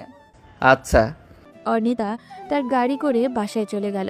অরূপ, ফরহাদ ও জামিলরা বাইরে কিছুক্ষণ কাটিয়ে তারাও চলে গেল বাসায়। পরদিন অরূপ, অর্ণিতা, জামিল, ফরহাদ সবাই এসেছে একসাথে স্টেশনে। তবে অরূপের সাজ ওদের থেকে আলাদা। অরূপ আগের সাথে থাকলেও তারা সবাই একই রঙের পোশাক পরে এসেছে।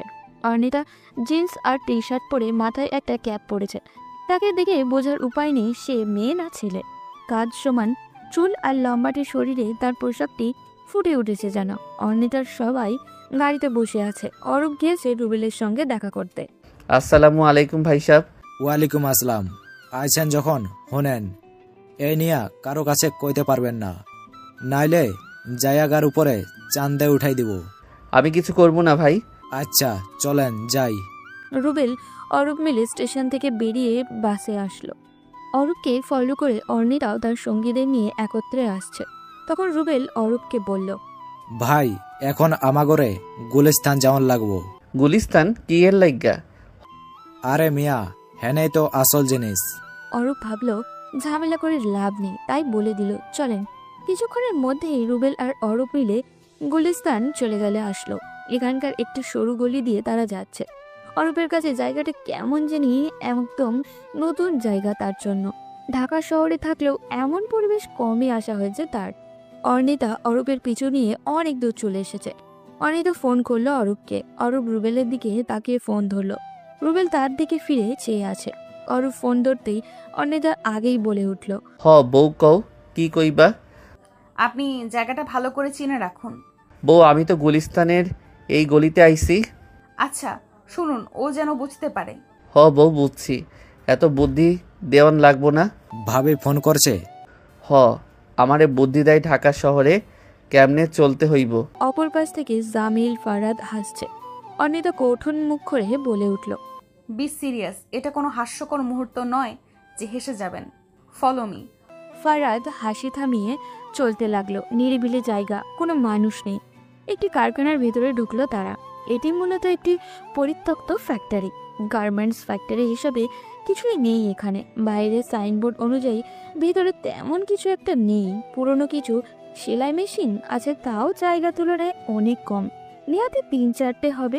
জায়গাটা এই অবৈধ ব্যবসায়ীদের জন্যই ঠিকই আছে। অরূপ ভালো করে দেখছে সবকিছু। দেখতে দেখতে রুবেলকে প্রশ্ন করে উঠল, রুবেল ভাই, মহাজন কই? অপেক্ষা করেন, আসতেছে। এই তো চলে আইব। অরূপ কিছুক্ষণ অপেক্ষা করতে লাগলো। আজ এই মহেন্দ্রক্ষণ সে ছাড়বে না। একটা কেস জিতে যাওয়া মানে তার জন্য স্পেশাল একটা মোমেন্ট। মহাজন আসলেও অন্যান্যদের সঙ্গে কথা বলতে বলতে রুবেলের সঙ্গে অরূপকে দেখে চমকে যান। কিরে রুবেল, এটা কে? ভাই, এ কালকে কইতা ছিল আপনার কাছে আইবার চাই, তাই আজ আমার লগে আপনার সাথে দেখা করার জন্য নিয়ে আইছি। মহাজন রুবেলকে ডেকে নিয়ে বলল, তুই কি ওকে সব বলছিস? হ মহাজন, সব কইছি। আরে শালা, করছিস কি? হারামজাদা কারে না কারে বলছে, এখন যদি আমাদের বিপদে ফেলে দেয়। আরে এইটা গিয়া বাইরে কিছুই কইব না। মহাজন রুবেলকে ধমক দিয়ে চুপ করে দিয়ে অরূপের কাছে আসলো। এরপর বলল, কি চাই তোর? মামা, আমারে ভালো মানের কিছু গাঁজা দেন। গাঁজা আবার ভালো মানের হয়? এই প্রথম শুনলাম। এই যেমন ধরেন বিদেশি বড় বড় বোতল খামু মামা। তোর চেহারা দেখছিস? ওগুলো কেনা তো দূরেই থাক, ধরতেও পারবি নাকি? মামা, আমার শান্তি নাই, ঘুম নাই, নিদ্রা নাই, একটা দেন। দূর হ। এই রুবেল, কারে ধরে নিয়ে আসলি? শোন, তুই এগুলো কিনতে পারবি না। পাও স্যার, স্যার কইছি। না, সারুম না। মহাজন তার পকেট থেকে পিস্তল নিয়ে অরূপকে গুলি করে বসলো। অরূপ একটা চিৎকার দিয়ে লুটিয়ে পড়ল মাটিতে। অরূপের লুকিয়ে রাখা ব্লুটুথের মাধ্যমে অর্ণিতা ও জামিলরাও সবাই গুলির শব্দ বাইরে থেকেই শুনেছে। অর্ণিতা ভয় পেয়ে গেল অরূপের কিছু হলো না তো। অরূপ একটু বাড়াবাড়ি বেশি করতে যায় সব সময়। অর্ণিতা ফরহাদকে উদ্দেশ্য করে বলে, ফরহাদ, আপনি বা বাকিরা সবাই থাকুন এখানে, আর আমি জামিল যাচ্ছি ভেতরে। জামিল, আমি যাবার পর আপনি যাবেন। অর্ণিতা সবাইকে এগুলো বলতে বলতে সে কারখানায় এসে ঢুকে পড়ল। অরূপকে গুলি করে হাতে পিস্তল নিয়ে দাঁড়িয়ে আছে মহাজন। রুবেল ও অন্যদের বকে যাচ্ছে। অরূপ পা ধরে কিছুক্ষণ কাতরাতে কাতরাতে সেখানেই পড়ে গেল। অর্ণিতা সেই বিল্ডিংয়ে ঢুকে পড়ল, হাতে তার একটি মাত্র পিস্তল। জামিল অর্ণিতার কথা শুনল না, সেও ভিতরে প্রবেশ করলো। অর্ণিতা ভিতরে ঢুকতেই দেখলো সেখানে অরূপ পড়ে রয়েছে। তার মহাজন তার লোকেদের সাথে বকাবকি করছে। মহাজন তার পিস্তল নিয়ে অরূপের মাথায় তাক করার আগেই অর্ণিতা তার হাতে গুলি করে দিল। লোকগুলো অর্ণিতাকে এই জায়গা থেকে ভয় পেয়ে গেল। অর্ণিতার গুলির আওয়াজে ফরহাদ আর তার লোকেরা হুড় মুড়িয়ে ঢুকে পড়ল।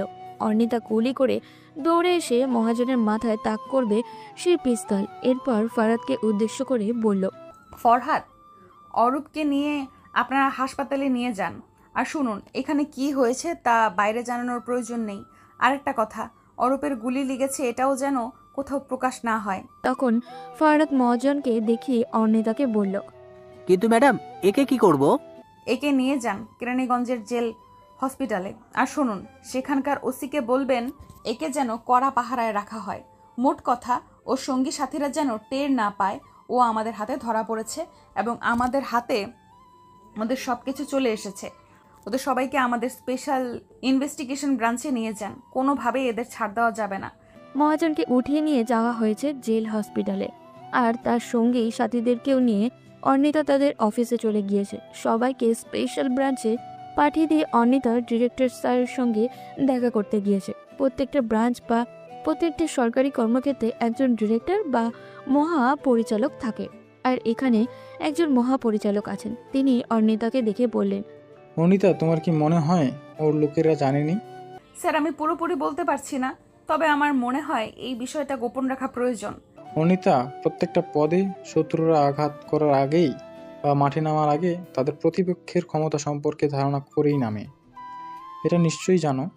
যদি আরেকটু সহজ করে বলি, তার আগে থেকেই আমাদের সম্পর্কে সব জানতো। তাহলে কি মনে হয়, তোমাকে বা তোমার সেই মহাজনকে তারা দ্বিতীয়বার সুযোগ দিবে? কখনোই তারা তাকে সুযোগ দেবে না। এই সমস্ত অপরাধের আর অপরাধীদের পিছনে বড় হাত আছে। সেই সব হাতগুলো খুব বড় হয়। আমরা তাদের দেখতে তো পারবো, তবে ধরতে বা ছুঁতে পারবো না। তাহলে আমরা এখন কি করব স্যার? আমাদের সহকর্মী হসপিটালের বেডে পড়ে আছে। ওরা হাজার হাজার অন্যায় করে ওরা পার পেয়ে যাবে, আর আমাদের মতো সৎ কর্মঠ অফিসাররা ওদের হাতে পুতুল হয়ে থাকবে। শান্ত হও অনিতা, তোমার বাবার গর্ব তুমি। ঠান্ডা মাথায় সব কাজ করো। অরূপকে নিয়ে আমিও অবাক হয়ে গেছি, এটা চিন্তার বিষয়। তবে তোমাকে সবকিছু ঠান্ডা মাথায় ভাবতে হবে। ওরা এখন হয়তো সবকিছু জেনে নিজেদের স্থান পরিবর্তন করে ফেলেছে। অর্ণিতা মাথা নিচু করে জি স্যার বলে চলে যেতে নিলে পিছন থেকে ডিরেক্টর স্যার বললেন, আমাদের এখন অরূপকে দেখে আসা উচিত। ওদিকে অরূপকে আইসিইউতে রাখা হয়েছে। অপারেশন করে ঘুরে বের করে ফেলেছে ডাক্তাররা। অরূপ এখন গভীর নেতায় আচ্ছাদিত। পাশেই অরূপের মা কান্না করছে। অরূপের বাবার মুখে কোনো শব্দ নেই, পাথর হয়ে বসে আছেন তিনি। অরূপদের আত্মীয় স্বজনদের কাউকে জানানো হয়নি অরূপের ব্যাপারে, কারণ উপর মহল থেকে নিষেধ করা হয়েছে অরূপের গুলিবুদ্ধির কথা যেন কেউ না জানে। তার গুলি লাগার কথা জানা মানে সাধারণ মানুষের মধ্যে আতঙ্ক সৃষ্টি করা। অর্ণিতা আইসিইউর বাইরে অবস্থানরত অরূপের মায়ের কাছে গিয়ে বসল। সন্তান এমন অপ্রত্যাশিত দুর্ঘটনা হয়তো কোনো মাই চান না। শান্ত হন আন্টি, ভেঙে পড়বেন না, সব ঠিক হয়ে যাবে। কিভাবে শান্ত হব মা? আমার ছেলেটার হঠাৎ করে এমন কেন হলো? ও তো সুস্থই ছিল, তাহলে হঠাৎ এমন কেন হলো? তুমি কি বলতে পারো মা? কি হয়েছিল আমাকে বলতে পারো একটু? অর্ণিতা তারপর তাকে সব খুলে বলতে লাগলো। প্রথম থেকে সব শোনার পর তিনি নিজেও আটকে ওঠেন। অরূপের সব শুনে ডুকরে কেঁদে ওঠেন। মামুনি, তোমাকে অসংখ্য ধন্যবাদ। তুমি যদি সঠিক সময় না পৌঁছাতে তাহলে কি সর্বনাশী না হতো? দোয়া করি মা দীর্ঘজীবী হও। আজ তুমি বা তোমরা সবাই সময় মতো না গেলে কি সর্বনাশী না হতো? অর্ণিতা তাকে বুঝিয়ে শান্ত করে উঠে দাঁড়ালো। ডিরেক্টর স্যার ডাক্তারদের সঙ্গে দেখা করে কথা বলছেন। অরূপ এখনো আইসিইউতে, একটু সুস্থ হলেই কেবিনে ট্রান্সফার করা হবে। ডিরেক্টর স্যার সবার সাথে অরূপের বিষয়ে আলোচনা করে বেরিয়ে গেলেন। অর্ণিতাও কিছুক্ষণ কথা বলে আবার চলে গেল অফিসে। ইনভেস্টিগেশন সেন্টারে এসেছে অর্ণিতা। হাত ঘড়িতে সময় রাত 12:20।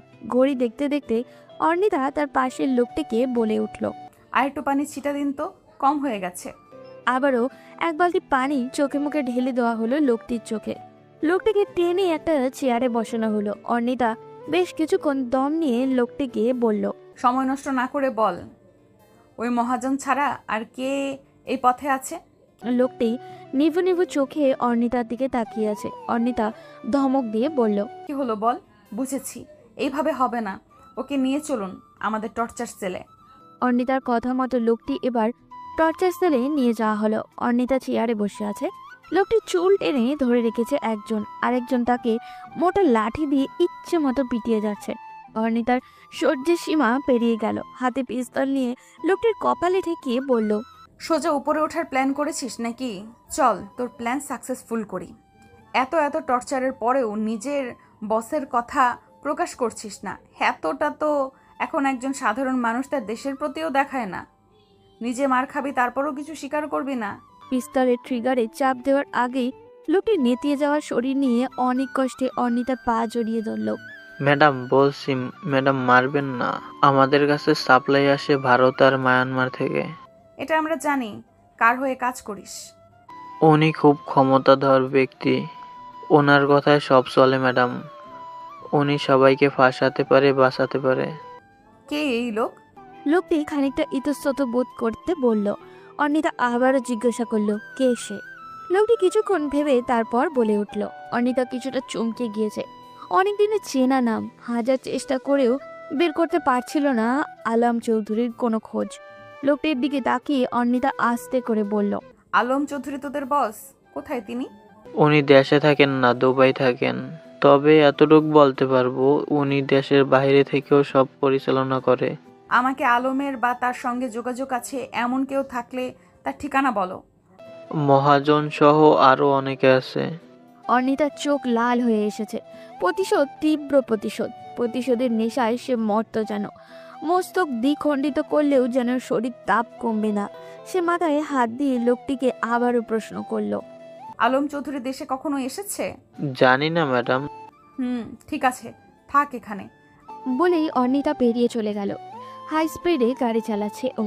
সেই লোক যার জন্য সে অনাথ, সেই লোক যার জন্য লোকেরা তাকে দেখলেই মুখ ফিরিয়ে নিত, আজ তার নাম শুনতেই হলো। অর্ণিতা বাসায় এসে দৌড়ে বাবার রুমের কাছে গেল। গিয়ে বাবার পায়ের উপর ঝাঁপিয়ে পড়ল। জাহিদ আফসারি বই পড়ছিলেন। মেয়েকে এভাবে আসতে দেখে চমকে গেলেন। অর্ণিতার মাও আসলেন। মেয়েকে কাঁদতে দেখে মেয়ের মাথায় হাত বুলিয়ে বলতে লাগলেন, কি হয়েছে অর্ণিতা, কাঁদছিস কেন? আমি আমার আম্মুর হত্যাকারীর খোঁজ পেয়েছি মামুনি। অর্ণিতার মা অবাক চোখে তাকিয়ে আছেন। এত বছর পর সেই লোকের দেখা কি করে পেল? কি বলছিস তুই? আলম চৌধুরী তো সেই 20 বছর ধরে দেশেই নেই। তার খোঁজ আজ পর্যন্ত তোর বাবাই পায়নি, আর তুই কিনা পেয়ে গেলি? আমি পেয়েছি মামুনি। আমাকে মহাজনের লোকেরা বলেছে সে দুবাই থাকে। দুবাই কোথায় থাকে? আর তাকে পাবেই বা কি করে? এত দূর যেহেতু এসেছি, তাকে খুঁজে বের করতেও আমার সময় লাগবে না। কিন্তু তাকে ধরা যে কঠিন মা। আমি তোমার জীবনের ঝুঁকি নিতে পারবো না। আর এত সহজ নয়। সে আন্ডারওয়ার্ল্ডের প্রভাবশালী কোনো ব্যক্তি। এত সহজে সে ধরা দিবে না। আমি এত কিছু জানি না বাবা, বোঝার চেষ্টা করো। ওর কারণে আমি আমার শৈশব হারিয়েছি। পাড়া প্রতিবেশী আমার উপর আঙুল তুলতো। আমার মা এতগুলো লোকের দ্বারা ধর্ষণের শিকার হলো। রাতের আধারে খাল পারে তাকে মেরে ফেলে আসলো। কেউ যখন তার অপরাধ নিয়ে কিছুই বলছে না, কেস নিচ্ছে না, আমার বাবাই সেই কেস নিয়েছিল। আর আমার বাবাকে তারা নির্মমভাবে খুন করলো। তুমিই বলো, আমি কি করে চুপ থাকতে পারি? তবুও মা, তুমি এই কেসে যেও না। আমি স্পেশাল ফোর্সের ব্যবস্থা করছি। তারা তাকে ধরার জন্য প্রস্তুত হয়ে যাবে। আর একটু ধৈর্যশীল হও। সময়ের আঘাত সময়েই দিবে। অর্ণিতা বাবার কথা শুনে চুপচাপ তার বুকে মাথা রাখলো। আজ জাহিদ আফসারি মেয়েকে বুকে আঁকলে রাখলো। অর্ণিতা জানে তার বাবা তাকে কখনো নিরাশ করবে না। তবে এটাও সত্যি, তাকেও চেষ্টা চালিয়ে যেতে হবে। সম্পর্কে জাহিদ আফসারি অর্ণিতার চাচা হন। অর্ণিতার বাবা আজাদ আফসারি বড় এবং জাহিদ আফসারি ছোট ভাই। আজাদ আফসারি একজন সৎ পুলিশ অফিসার। পরিবার নিয়ে তিনি চট্টগ্রামে থাকতেন। সেখানকার পরিবেশ ছিল প্রচণ্ড উগ্র এবং উচ্ছৃঙ্খল। আলম চৌধুরী ছিলেন সেই এলাকার একজন প্রভাবশালী নেতা। নেতা বললে ভুল হবে, বলা চলে পুরোদস্তর একজন গুন্ডা। বড় বড় মন্ত্রীরাও তার ভয় তটস্থ থাকত। কেউ তাকে নিয়ে ভয়ে কেস বা মামলায় জড়াতো না। সেই আলম চৌধুরীর নামেই কেস ফাইল করেছিল আজাদ সাহেব। আলম চৌধুরী এই নিয়ে হুমকিও দিলেন। তিনি তার দায়িত্ব থেকে সরে আসেননি। সেই দিনে রাতের আধারে তার স্ত্রীকে তার বাড়িতেই আলম চৌধুরী এবং তার সহযোগীরা গণধর্ষণ করে এবং সেখানেই তাকে হত্যা করে। ছোট্ট অর্ণিতা তখন 4 বছরের। তার মায়ের সাথে কি হয়েছে সে না বুঝলেও এটা ঠিকই বুঝতে পেরেছিল সেদিন তার মায়ের সাথে খুব খারাপ কিছু হয়েছিল। অর্ণিতার মা যখন চিৎকার করে সাহায্য চেয়েছিল তখন কেউ তার মায়ের পাশে আসেনি। অর্ণিতার চোখে এখনো ভাসে তার মায়ের আর্তনাদ। সেই দিন রাতে যখন অর্ণিতাদের বাড়িতে ওই লোকগুলো আসে তখন অর্ণিতার মা তাকে একটি রুমের বারান্দায় দরজা বন্ধ করে গিয়েছিল। তারপর আবারও বারান্দার সঙ্গে যুক্ত রুমটিকেও তিনি বন্ধ করে ফেলেছিলেন। হয়তো নিজের সর্বনাশের কথা আগেই বুঝে গিয়েছিলেন তিনি। অর্ণিতার বাবা রাতে ডিউটি করে বাড়িতে ফিরে এসে স্ত্রী আর মেয়েকে খুঁজে পাননি। বাড়ি থেকে বেরিয়ে তিনিও হয়ে যান লাপাতা। অর্ণিতার মায়ের লাশ খাল থেকে ওঠানোর পরদিন আজাদ সাহেবের লাশও পাওয়া যায় সেই খালেই। জাহিদ আফসারি ঢাকা থেকে চট্টগ্রাম এসে সেই দিন অর্ণিতাকে সেই রুম থেকে বের করে আনেন। ছোট্ট অর্নিতা সবাইকে ছেড়ে চাচার কোলে উঠে পড়ে। জাহিদ সাহেবও তার ভাই ভাবির শেষ সম্বলকে সেদিন বুকের মাঝে আঁকলে নিয়েছিল। অর্নিতাকে অনেক দেখে মুখ ছিটকাতো, কারণ তার মা ধর্ষিতা। ছোট অর্নিতা তখন অনেক ভেঙে পড়তো। তখন তার ছায়া হয়ে পাশে দাঁড়িয়েছিল তারই চাচা জাহিদ আফসারি। নিজের সন্তানের মতো লালন পালন করে বড় করে তুলেছিলেন তাকে। এইদিকে 24 ঘন্টা পার হওয়ার পরও আজ অরূপকে কেবিনে শিফট করা হয়েছে। অরূপের কিছুটা রেসপন্স পাওয়া গিয়েছে। ডাক্তাররা তাকে নিয়ে আশাবাদী, খুব তাড়াতাড়ি সে সুস্থ হয়ে উঠবে। অর্নিতা অরূপকে দেখতে এসেছে আজ। অরূপ কিছুক্ষণ আগেই চোখ খুলেছে। কথা বলতে না পারলেও সবার দিকে তাকিয়ে থাকে। খুব কষ্ট হচ্ছে তার কথা বলতে। অর্নিতা তার পাশেই দাঁড়িয়ে আছে। অর্নিতা অরূপের পাশে এসে বলে, খুব কি কষ্ট হচ্ছে আপনার অরূপ? অরূপ মাথা নাড়িয়ে সায় জানালো, তার কষ্ট হচ্ছে ভীষণ। অর্নিতা তখন বেশ মায়াবী কণ্ঠে বলল, ঠিক হয়ে যাবেন আপনি, একটু সময় লাগবে। আপনি সুস্থ হন, আমরা আবারও একসাথে কাজ করব। অরূপ একটা মুচকি হাসি দিয়ে দিল। অর্নিতাও তার সাথে সাথেই হেসে উঠল। অরূপ অর্নিতার সাথে কথা বলি তার মা বাবার দিকে একবার তাকালো। অর্নিতা তা বুঝতে পেরে তার হাতের মুঠোয় নিজের হাত নিয়ে বলে উঠল, চিন্তা করবেন না, সব ঠিক হয়ে যাবে। আপনি সুস্থ হলে আঙ্কেল আন্টিও আর কান্না করবে না। তাদের একমাত্র সন্তান আপনি। আপনার চিন্তায় তারা সারাদিন চিন্তিত। অরূপ মন্ত্রমুগ্ধের মতো চেয়ে আছে অর্নিতার দিকে। এই মেয়েকে সে সব সময় একটা কঠিন কঠিন ভাব নিয়ে চলতে দেখেছিল। এই মেয়েকেই সে সব সময় সবার সঙ্গে শক্তভাবে কথা বলতে দেখেছিল। আর আজ এই মেয়েকেই সে এতটা নরমভাবে কথা বলতে দেখলো। আসলেই নারী জাতি সব সময় সব জায়গায় সব পরিস্থিতিকে নিজেকে নিখুঁতভাবে মানিয়ে নিতে পারে। কথাটা একদম যুক্তিসঙ্গত। অরূপ অর্নিতার মুখের দিকে তাকিয়ে থাকার কারণ অর্নিতা তাকে প্রশ্ন করল, কি হয়েছে অরূপ? ব্যথা করছে? বুকে ব্যথা করছে? অরূপ বুকের উপর ইশারা করে এখানে। অর্নিতা ব্যস্ত হয়ে বলে, আপনার কি বেশি ব্যথা করছে? অরূপ অর্নিতাকে ব্যস্ত হতে দেখে আবারও মাথা নাড়িয়ে জানালো, তেমন কিছু নয়। অর্নিতা উঠতে যাবে, অরূপ তার হাত ধরে বসেই ইশারা করলো। অর্নিতা বসে পড়ল আবারও। অর্নিতা কিছুক্ষণ বসে তার সঙ্গে সময় কাটিয়ে বেরিয়ে পড়ল অফিসের জন্য। অফিসে এসে ডিরেক্টর স্যারের সঙ্গে কথা বলল অর্নিতা।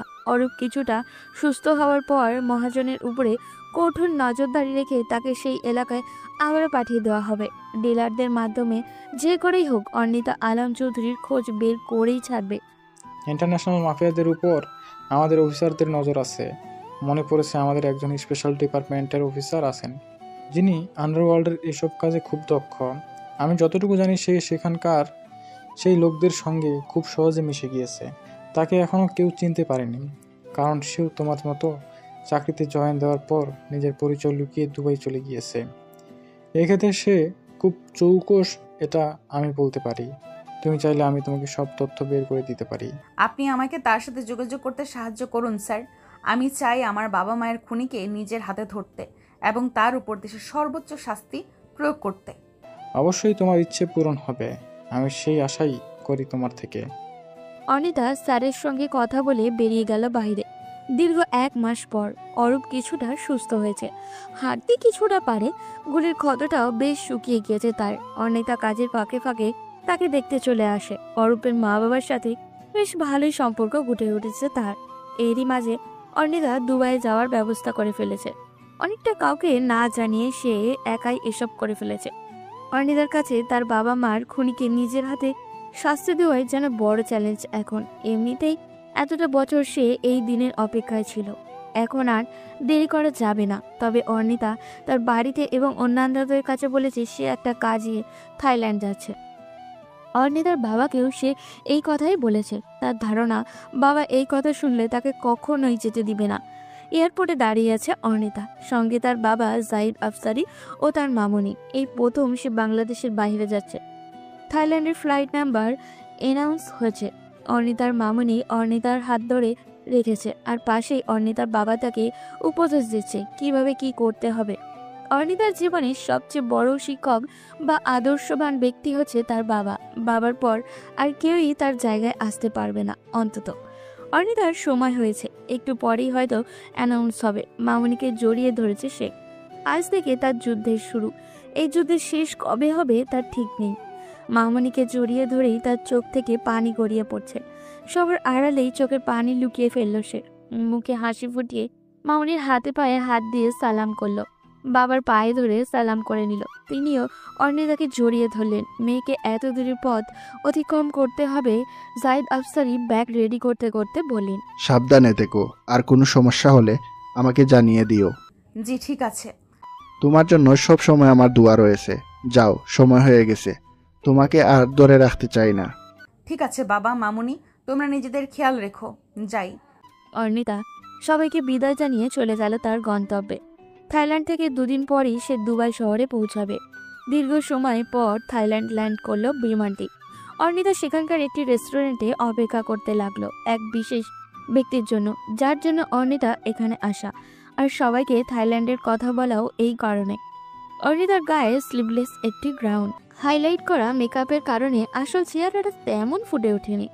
বাস্তবও মেকআপবিহীন চেহারাটা তার সৌন্দর্য যেমন ফুটে ওঠে, মেকআপ যেন সেই সৌন্দর্যকে ফিকে হয়ে গেছে। অর্ণিতার চালচলন দেখে কেউই সহজে বুঝতে পারবে না সে একজন গোয়েন্দার কর্মকর্তা। বাঙালি নারী হলেও আজ তাকে অন্যরকমই একটু লাগছে, বরং সবাই তাকে কোনো মডেলই ভেবে নিবে। এরই মধ্যে অর্ণিতার অপেক্ষার অবসান ঘটিয়ে প্রতীক্ষিত সে ব্যক্তিটি চলে এলো। অর্ণিতা হয়তো জানেই না তার উপরে একজন নজর রেখেছে। অনেকক্ষণ বসে থাকতে থাকতে বিরক্ত হয়ে অর্ণিতা ওয়াশরুমে ফ্রেশ হতে চলে গেল। দীর্ঘ জার্নির পর এমনিতে সে এয়ারপোর্টের ওয়াশরুমে ফ্রেশ হয়েছে, এখন আবার এখানে এসো। অর্ণিতা ওয়েটারকে ডেকে একটি কফির অর্ডার দিয়েছিল। এরই মধ্যে একটি লোক তার সামনে চেয়ারটিতে বসে পড়ল। অর্ণিতা তার হ্যান্ডব্যাগ থেকে মোবাইল বের করে এখানকার সময় আর ম্যাপ দেখতে লাগলো। অর্ণিতা তার দিকে একবার তাকিয়ে দেখে আবারও মোবাইলে নজর দিল। হাই, আমি দিহান। আমার ধারণা ভুল না হলে আপনি বাংলাদেশি, তাই না? অর্ণিতা মোবাইলের দিকে তাকিয়ে বলল, ইয়েস, আমি বাংলাদেশি। বলুন কি বলবেন? আসলে আপনাকে দেখে আমার ভালো লাগলো। বাঙালি মেয়ে থাইল্যান্ডের শহরে এসে একটা রেস্টুরেন্টে একা একা বসে আছেন, তাই ভাবলাম একটু আপনার সাথে সময় কাটাবো। অর্ণিতার কাছে বিরক্ত লাগছে খুবই, তবুও ধৈর্যের সহিত উত্তর দিল। অর্ণিতা এবার উঠে দাঁড়ালো। লোকটিও দাঁড়িয়ে পড়ল অর্ণিতার সাথে। এরই মাঝে একটি মেয়ে ডেকে উঠল, আর লোকটিও সেই দিকে ফিরে তাকালো। পিছনে ফিরে তাকানোর ফলে অর্ণিতার মনে হলো লোকটির ব্যাক পকেটে কিছু একটা দেখেছে সে। অর্ণিতা দেখেও না দেখার ভান করে বেরিয়ে গেল রেস্টুরেন্ট থেকে। থাইল্যান্ডের রাজধানী ব্যাংকক হলেও থাইল্যান্ডের সবচেয়ে দর্শনীয় স্থান হচ্ছে পাটায়া। পাটায়া যে শুধু শহর তা নয়, এখানে বিভিন্ন বড় বড় পর্যায়ের লোকজনের সমাগম। রাজনীতি থেকে শুরু করে বড় বড় মাফিয়াদেরও অঞ্চল এই পাটায়া। অনিতা দিনভর ঘোরাঘুরি করে এখানকার একটি হোটেলে উঠে পড়েছে। পরিবারের সবার সঙ্গে কথা বলল কিছুক্ষণ, তারপর শুয়ে পড়ল বিছানায়। অরূপ ফোন করেছে সবে মাত্র।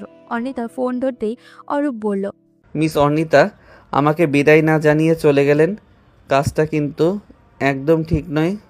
সরি, সময় পাইনি জানানোর। কখন সময় হবে আপনার? অর্ণিতা চুপ করে রইল কিছুক্ষণ, এরপর আস্তে করে বলল, বিশেষ একটা কাজ পড়ে গিয়েছিল, তাই চলে এসেছি। যখন কাজ শেষ হবে তখন আপনার সাথে দেখা করে সব বলবো। ও আচ্ছা, ঠিক আছে। সেই বিশেষ কাজের শেষে বিশেষ দিনে আপনার সাথে আমার দেখা হবে আবারও। কি দেখা করবেন তো? জি অবশ্যই। আচ্ছা রাখছি তাহলে, কাল কথা হবে আবারও। আচ্ছা, আমিও কাল আপনার সাথে কথা বলবো।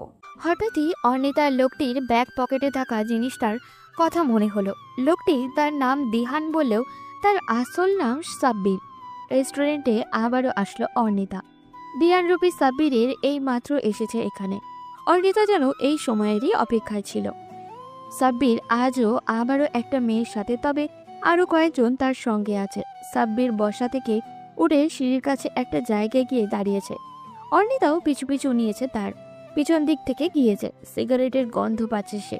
অর্ণিতা আর একটু কাছে যেতেই সাব্বির এক টান দিয়ে তাকে সিঁড়ির পাশেই সেই রুমে নিয়ে গেল। অর্ণিতার মুখে তার হাত, আরও হাতগুলো হাতের মুঠোয়। অর্ণিতা তার পা দিয়ে লোকটার পায়ে জোরে লাথি দিয়ে লোকটিকে কিছু বুঝে ওঠার আগেই অর্ণিতা পকেট থেকে পিস্তল বের করে লোকটির বুকের পাশে ধরল। Hands up mister Dihan Ayaz Khan. ক্রিমিনালদের সঙ্গে হাত মেলানোর জন্য আপনাকে আইনের আওতায় আনা হলো। দিহান কিছুক্ষণ বোকার মতো চেয়ে রইল, এমন ভাব যেন সে আকাশ থেকে পড়ল সবে মাত্র। কিছুক্ষণ এভাবে থেকে হেসে দিয়ে অর্ণিতার হাত মিলিয়ে নিল। অর্ণিতাও হেসে দিল। কেমন কাটলো থাইল্যান্ডের প্রথম দিন? ভালোই। আপনার কি অবস্থা? হ্যাঁ ভালো। একটা গুরুত্বপূর্ণ কথা আছে আপনার সঙ্গে। আপনার সঙ্গে অবস্থান করার লোকগুলো এবং মেয়েগুলো থেকে সাবধানে চলবো, তাই তো? হ্যাঁ, ওরা যেন কোনোভাবে বুঝতে না পারে আমরা এক, এবং আমাদের কাজ হচ্ছে ক্রিমিনালদের সব ইনফরমেশন সরকারের কাছে পৌঁছে দেওয়া। আপনার কি মনে হয় কতটুকু আমরা এগোতে পারবো? আমি পুরোপুরি আশাবাদী। এখান থেকেই তুমি আসল চৌধুরীর খোঁজ পেয়ে যাবে। শোনো, কাল সকাল বেলায় শহর থেকে একটু দূরেই একটি গ্রাম আছে, সেখানে আমার সাথে দেখা করতে আসবে। সেখানে আমি তোমাকে সব কিছু খুলে বলবো, কি করে কি করতে হবে। আচ্ছা, তাহলে কাল দেখা হচ্ছে আবারও। এখন চলো, বেশিক্ষণ সময় হলে ওরা আমাকে খুঁজতে শুরু করবে। পরের দিন সকালে অর্নিতা আর দিহান একসঙ্গে হেঁটে চলেছে। গ্রাম্য পরিবেশ বললেই হয়তো খুব সুন্দর দৃশ্য। অর্নিতা আর দিহান মিলে হাঁটতে হাঁটতে একটি গাছের নিচে এসে দাঁড়িয়ে পড়ল। আমি তো আমার সম্পর্কে সবই বলে দিলাম, আপনিও তো কিছু বলুন শুনি। আমার ব্যাপারে আর কি বলবো? বাবা রিটায়ার্ড প্রফেসর, আর ভাইয়া একটা বেসরকারি প্রতিষ্ঠানের ম্যানেজার, আর আমি এই পেশায়, বলতে পারো শখের কারণে এই পেশায়। আপনার বাবা মাও কি আপনাকে এই পেশায় দিতে চায়নি? না, তারা তো শুরু থেকেই বাধা দিছিল। সবারই দেখছি একই রকম সমস্যা।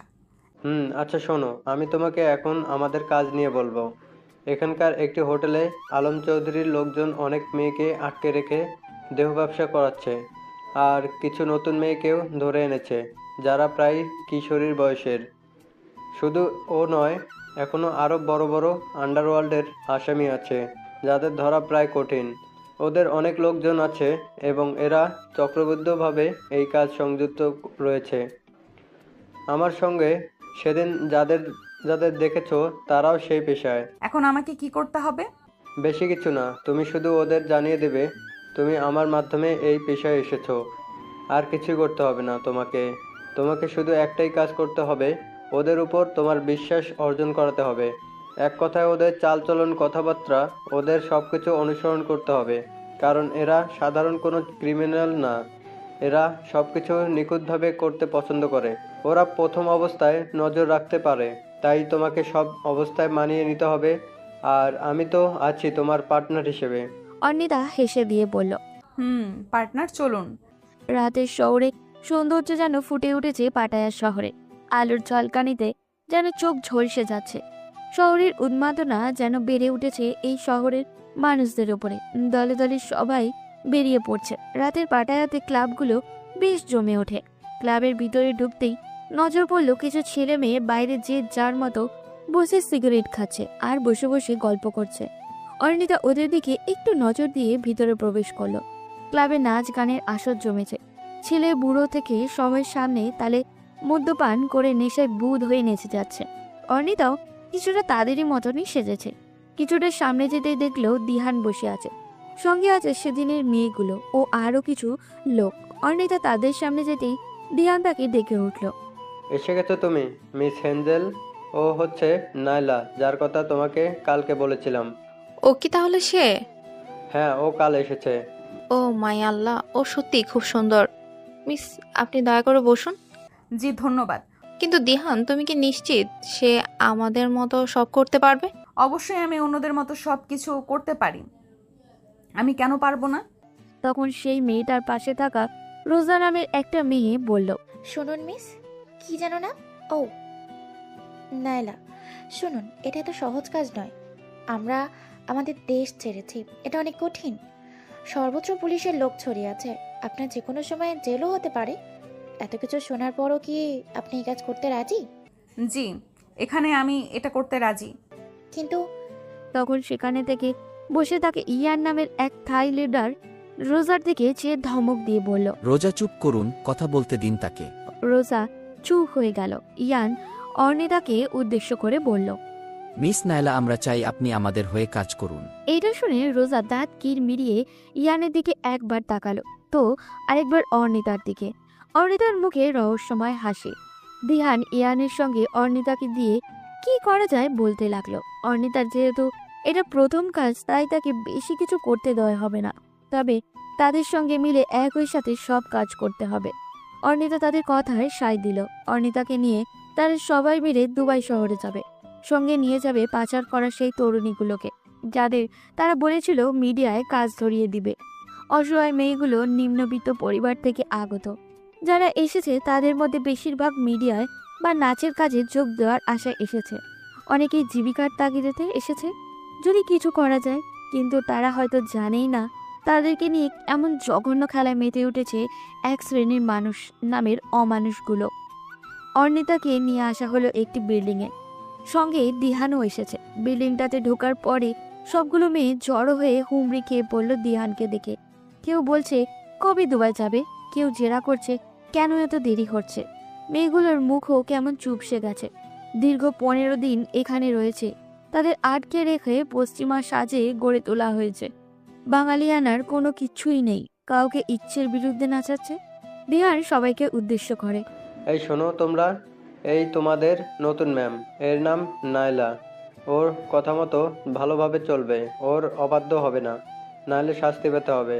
শাস্তি কি পেতে চাও তোমরা? অর্ণিতার কাছে মেয়েগুলোর মুখ দেখে মনে হলো ভয় পেয়েছে তারা। সবার দিকে এক নজর চোখ বোলানোর পর যা বুঝলো সবাই যে যার কাজে চলে যাচ্ছে। কিশোরী বয়সের এই মেয়েদের চঞ্চলতার বয়স, সেই বয়সে এই পাচারকারীদের হাতে পড়া যেন এক ভয়ঙ্কর কল্পনা। মেয়েগুলো তো তা জানেই না। অর্ণিতা তাদের সামনে গিয়ে দাঁড়িয়ে বলল, শোনো তোমরা, আজ আমি তোমাদের কিছু শিখাবো, শিখবে কি তোমরা? মেয়েগুলোর মধ্যে থেকে ভয়ে ভয়ে বলল, জি শিখব। অর্ণিতা দিহানের পাশে গিয়ে বলল, শোনেন, ওদের পাশের ওই মহিলাকে চলে যেতে বলুন। কেন? যা বলছে তাই করুন। উল্টাপাল্টা কিছু করো না।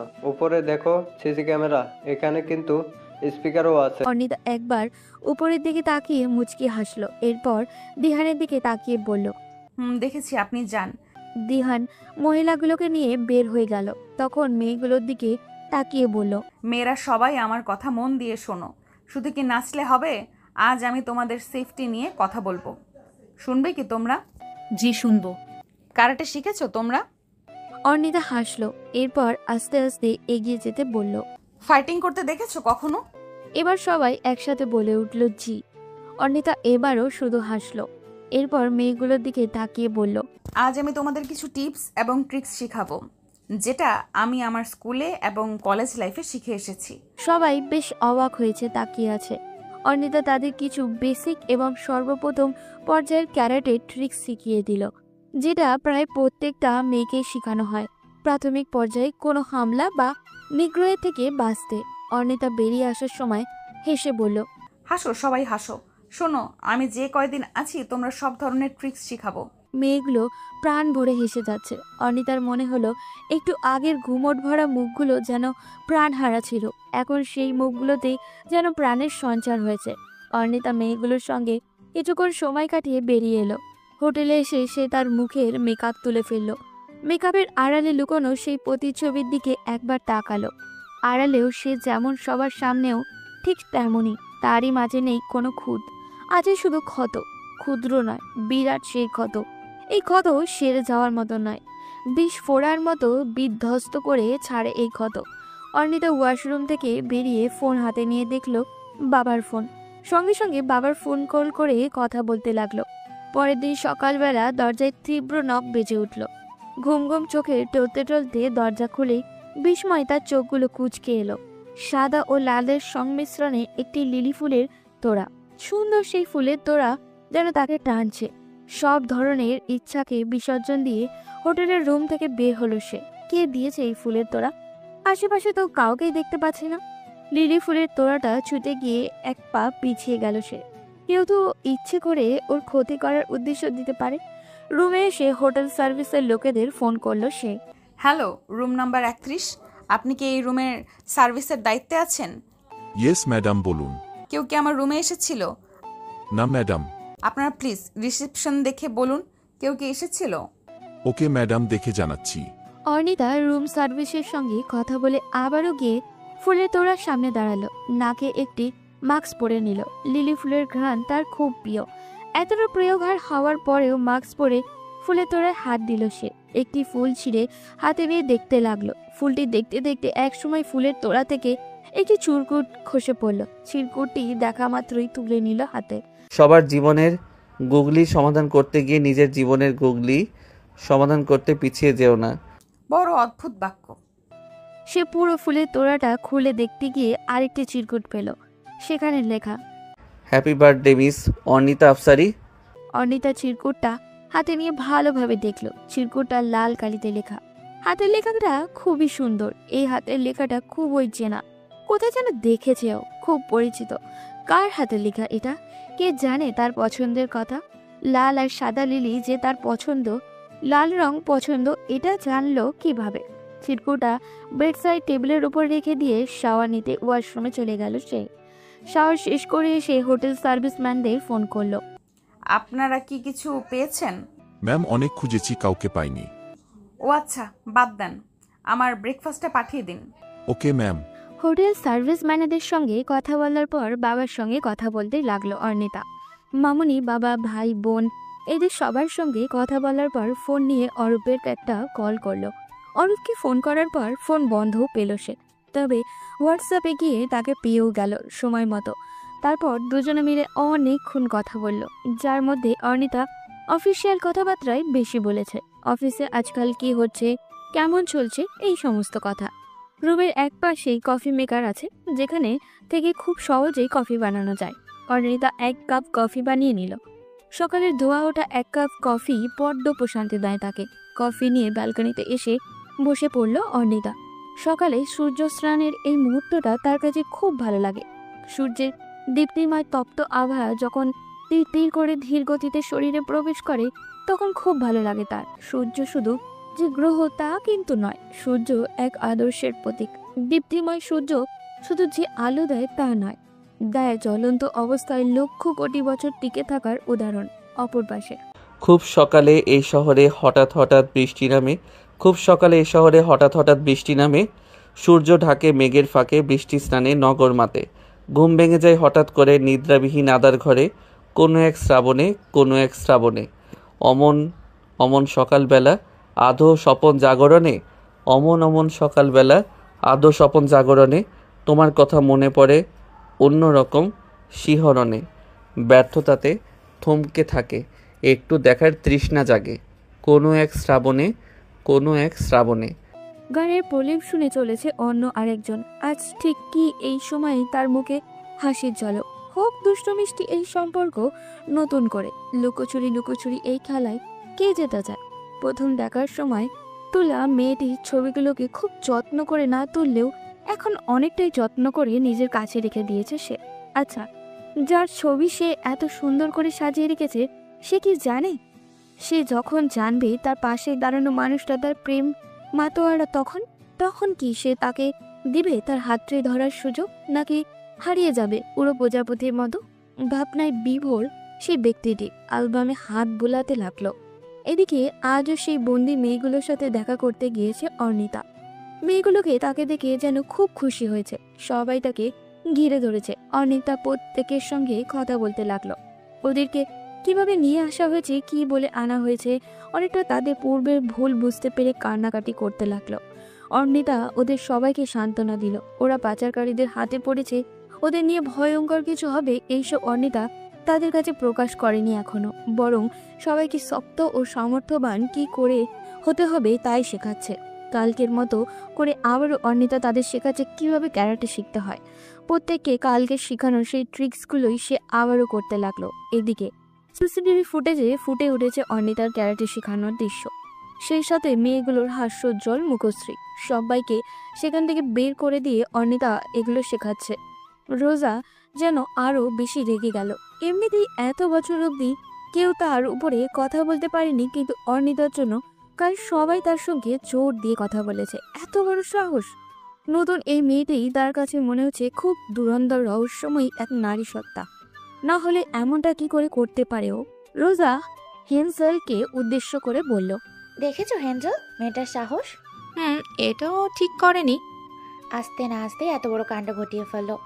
তোমরা ওকে আরও মাথায় তুলে ফেলেছো। কি দরকার ওকে এভাবে মেয়েগুলোর কাছে ছেড়ে দেওয়ার? এখন এর সমাধান কি করে বের করবে? কিসের সমাধান? আচ্ছা হেন্সেল, তোমার বুদ্ধি শুদ্ধি কবে হবে বলতে পারো? আমি আবার কি করলাম? এই যে মাথাটা কি একটু কাজে লাগাতে পারো না তুমি? তুমি কি কিছুই বুঝতে পারছো না? মেয়েগুলো যদি ওর মতো করে চলে বা আমাদের ভয় না পায় তবে কি হবে জানো? জানো না? জানবে কি করে?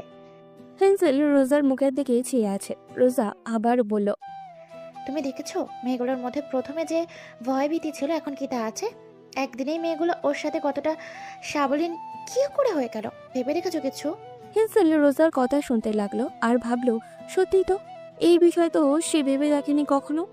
রোজা আবারও বলতে লাগলো, হেঞ্জেল, ওরা আমাদেরকে যদি ভয় না পায় তাহলে ওরা আমাদের পরোয়া করবে না, ওরা আমাদের হাতের বাইরে চলে যাবে। এভাবে চলতে দেওয়া যায় না। ওই মেয়েটাকে আটকাও, না হয় এদেরকে আটকাও। দুই পক্ষে এক পক্ষে ততষ্ট করো, নাহলে সর্বনাশ হয়ে যাবে বলে দিচ্ছি। বলে রাগে অগ্নিশর্মা হয়ে রোজা চলে গেল। এরপর একটা গোপন কক্ষে গিয়ে তার বসকে কল করলো। স্যার, আপনার জন্য নতুন একজন অতিথির আয়োজন করেছি। তাই নাকি? নতুন অতিথি দেখতে কেমন? আপনার পছন্দ হবারই মতো, খুব সুন্দরী। এক ঝাঁক কিশোরীর মাঝে তাকে পাবেন। Very good. তার দিকে যেন কোনো শেয়াল কুকুরের নজর না পড়ে। সে আমার গুহায় বন্দি হবে, পাখি যেন না পালায়। স্যার, পাখি তো পোষা পাখি, এ পাখি উড়ে যাবে না। তাহলে তো আরো ভালো। আমি তৈরি শিকার করার জন্য। নজর রাখো তার উপর, আমি তাকেই চাই। বিশ্রীভাবে হেসে উঠল ব্যক্তিটি। রোজার মুখেও মুচকি মুচকি হাসি। আড়াল থেকে রোজা আর তার সেই বয়সে বসের সব কথাই একজন রেকর্ড করে ফেলল তাদের অজান্তেই। বস আর রোজার কথা এই বিষয়টা ক্লিয়ার যে বন্দি মেয়েগুলোকে পাচারের সময় চলে এসেছে। তবে অন্য আরেকজন কথা বলায় বুঝতে পারছে না আড়ালে থাকা ব্যক্তিটি কে। কে সেই মেয়ে যাকে চোখে চোখে রাখতে বলা হয়েছে? ভাবতে ভাবতেই চমকে উঠল সে। এত সর্বনাশ করছে কার উপর তারা নজর দিয়েছে এখন? ওদের হয়ে এখন অর্ণিতা আর নতুন মেয়েগুলো আছে। কোনোভাবে যদি অর্ণিতার কোনো ক্ষতি করে ওরা, অর্ণিতার পরিচয় জানলে তারা ওকে কোনোভাবেই তো ছাড়বে না। ভাবতেই মাথা ঘুরে যাচ্ছে তার। অর্ণিতার সামনে অনেক বিপদ, যে করেই হোক ওকে এগুলো থেকে আগলে রাখতে হবে। ওদিকে অন্ধকার একটি রুম। পিট পিট করে চোখ খুলেই নিজেকে হাত বাঁধা অবস্থায় পেয়ে যায় অর্ণিতা। চোখ খুলেই কষ্ট হচ্ছে তার, চোখ বন্ধ হয়ে আসছে দু চোখ দুটোর সাথে যেন তীব্র যুদ্ধ চলছে। অনেক কষ্ট করে চোখ দুটো খুলে আশেপাশে ভালো করে দেখে বোঝার চেষ্টা করলো কোথায় এখন সে। উঠতে চেষ্টা করেও ব্যর্থ হয়ে পড়ে গেল সে। মুখ থুবড়ে ফ্লোরে পড়ে গেল। হাত দুটো পিছন থেকে বেঁধে দেওয়া। নড়াচড়া করতেও সে যেন ব্যর্থ। পা দুটো নাড়িয়ে এপাশ ওপাশ করতেই চমকে গেল সে। নরম কি যেন ঠেকলো তার পায়ে। অর্ণিতা পাটিকে আবারও নাড়িয়ে তুলল। এবারও মনে হলো নরম কিছু আছে, তবে ওটা একটা হাত। জুতো খোলা অবস্থায় তাই পায়ে স্পর্শ করে পুরোপুরি বুঝতে পেরেছে সে।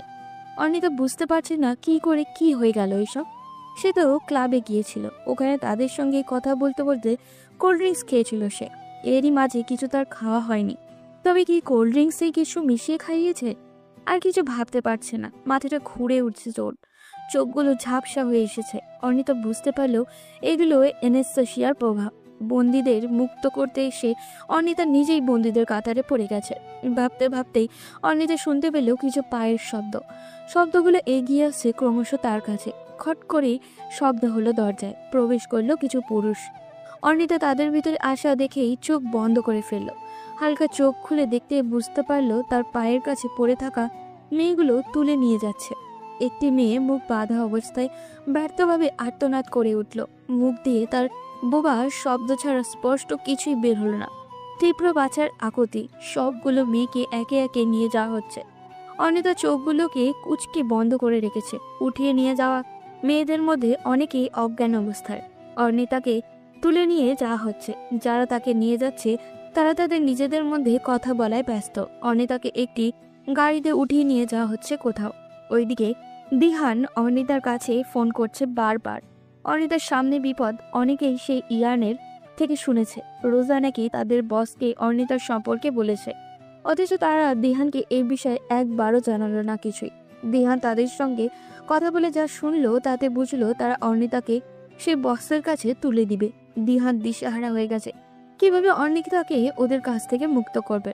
অর্ণিতাকে একটি বিরাট বড় প্যালেসে নিয়ে আসা হয়েছে। প্যালেসের একটি বেডরুমে নিয়ে তাকে রাখা হয়েছে। অর্ণিতাকে রেখে লোকগুলো বাহিরে চলে গেল। ভিতরে প্রবেশ করলো একজন মধ্যবয়স্ক পুরুষ, সঙ্গে আরো কিছু লোক। অর্ণিতার সামনে এসে দাঁড়িয়েছে সে। বাহ, এতদিন সিনেমায় দেখতাম প্রতিশোধ নিতে কেউ আসে তার শত্রুর কাছে, আজ তা নিজের চোখে দেখলাম।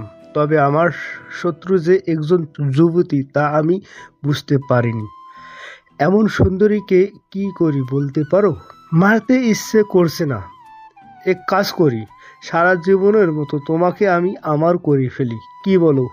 লোকটি অর্ণিতার গায়ে হাত দিল এবং লোকগুলো সাথে সাথে অর্ণিতার কাছে গিয়ে তার হাত পা বেঁধে ফেলল। ঠিক তখনই ঘরে প্রবেশ করলো কিছু লোক, গলায় আইডি কার্ড আর হাতে বন্দুক, তাদের শরীরে বাংলাদেশ সামরিক বাহিনীর পোশাক। সেই লোকগুলোর মধ্যে থেকে বেরিয়ে এলো অরূপ। অর্ণিতা উঠে গিয়েই সাথে সাথে পাচারকারীদের সেই বস মানে আলাম চৌধুরী যেন অবাকের উপরে অবাক হচ্ছে। অর্ণিতার সঙ্গে দাঁড়ানো লোকগুলো একে একে নিজেদের ছদ্মবেশ সব কিছু খুলে ফেললো। আলাম চৌধুরী ওদের দিকে তাকিয়ে পুরোপুরি স্তব্ধ। এসব কি? তার মাথার উপর দিয়ে সব যাচ্ছে। অরূপ গিয়ে আলাম চৌধুরীর কলার চেপে ধরে পড়ল। আলম চৌধুরী, ও সরি, আলী আকরাম, দুবাইয়ের নামকরা একজন ব্যবসায়ী। ব্যবসায়ীর আড়ালে দেহ ব্যবসা আর মাদক দ্রব্যের বিরাট বড় মাফিয়া। আর এত বছর লোকচক্ষুর আড়ালে থাকলেও এখন আর পারেননি থাকতে। আলাম চৌধুরী পিস্তল নিয়ে গুলি করার আগেই অর্ণিতা তার বুকে গুলি করে দিল। অরূপ সহ সবাই অর্ণিতার কাজে পুরোপুরি বোকা বনে গেল। অরূপ অর্ণিতার দিকে তাকিয়ে বলল, অর্ণিতা, কি করলে এটা? অর্ণিতা চুপচাপ দাঁড়িয়ে আছে, যেন সে ভুল কিছুই করেনি। নিচ থেকে সবাই চিৎকার করে বলে উঠল, বোম ব্লাস্ট হবে, বোম চালিয়ে রেখেছে, যে কোনো সময় ব্লাস্ট হয়ে যেতে পারে। সবাই যে যার মতো নিচে চলে যান। ম্যাডাম, তাহলে আপনারা কখন বের হবেন? আমাদের চিন্তা না করে আপনারা নিরাপদে বেরিয়ে যান। ম্যাডাম, এগে কি করব? আমরাও দেখছি। স্টাফরা সবাই বেরিয়ে পড়েছে যে যার মতো। অর্ণিতা আলাম চৌধুরীর সামনে গিয়ে দাঁড়ালো। আলাম চৌধুরী কাতরিয়ে যাচ্ছে। অর্ণিতা আরও একটি গুলি করলো তার শরীরে। আগের গুলি আমার বাবাকে নির্দয়ভাবে হত্যা করার জন্য, এখন যেটা করলাম সেটা আমার মাকে গণধর্ষণ করে নির্বিচারে হত্যা করার জন্য। কি জানি বলেছিলি? প্রতিশোধ। তাহলে শোন, আরব্য বেদুইনরা জানের বদলে জান দিত, আজ আমিও তাই করলাম। হয়তো এখানে তুই একা একজন, সমস্যা নেই, তোকে নিয়েই আমি আমার সব 16 কলা পূর্ণ করব, দেখতে থাক। বলেই অর্ণিতা দিহানকে ইশারা করলো বোমাটা সামনে আনতে। অর্ণিতা হাতে দিতেই অর্ণিতা তা আলাম চৌধুরীর সামনে রাখলো। ঘড়ির কাঁটায় তখন টিক টিক করছে, হাতে মাত্র 50 সেকেন্ড। অর্ণিতা একটা হাসি দিয়েই অরূপ আর দিহানকে নিয়ে জানলা দিয়ে লাফিয়ে পড়ল। দৌড়ে বেরিয়ে পড়ল তিনজন রাস্তায়। ভূমি কাঁপিয়ে যেন ভূমিকম্প হলো চারপাশে। একটা ব্লাস্টে পুরো ওই অঞ্চল কাঁপিয়ে তুলল। কেউ জানলো না আলাম চৌধুরীর কি হলো, কেউ বুঝতেই পারলো না কি করে একজন মেয়ে তার বাবা মার হত্যাকারী নিজে হাতে তুলে খুন করলো। অর্ণিতার আর্তচিৎকারে কেঁপে উঠল জাহিদ আফসারির বাড়ি। 5 মাসের অন্তঃসত্ত্বা সে ঘুম ঘুম চোখে উঠে বসলো। চিৎকার শুনে ঘরের ভিতরে প্রবেশ করলো জাহিদ আফসারি। তিনি এখন রিটায়ার্ড পার্সন, ঘরেই থাকেন এখন। অর্ণিতার মামুনি রান্নাঘর থেকে ঘাম মুছে দৌড়ে চলে এলেন তাকে দেখতে। এসেই অর্ণিতার সামনে বসে পড়লেন। অর্ণিতাকে ধরে খাটের উপর বালিশগুলো উঁচু করে বসিয়ে দিতে তার বাবা। কি হলো মা, এখনো সেই আজে বাজে স্বপ্ন দেখছিস? বারবার সেই স্বপ্নগুলো চোখে ভাসছে। এসব দেখা যে তোর কবে বন্ধ হবে? শোন, তোর শরীরটা খুব দুর্বল, এভাবে চললে এসব আজে বাজে স্বপ্নই দেখবি, শরীরের উন্নতি কিছুই হবে না। দেখি পানি খা। আজই জামাই আসুক বাড়িতে, খাওয়া দাওয়ার কোনো খেয়াল রাখিস না, তুই সব বলে দিব। বলে দিও তোমার জামাইকে। আমি কি কাউকে ভয় পাই? বাবা, তোমার মেয়ে কি কাউকে ভয় পায় বলো?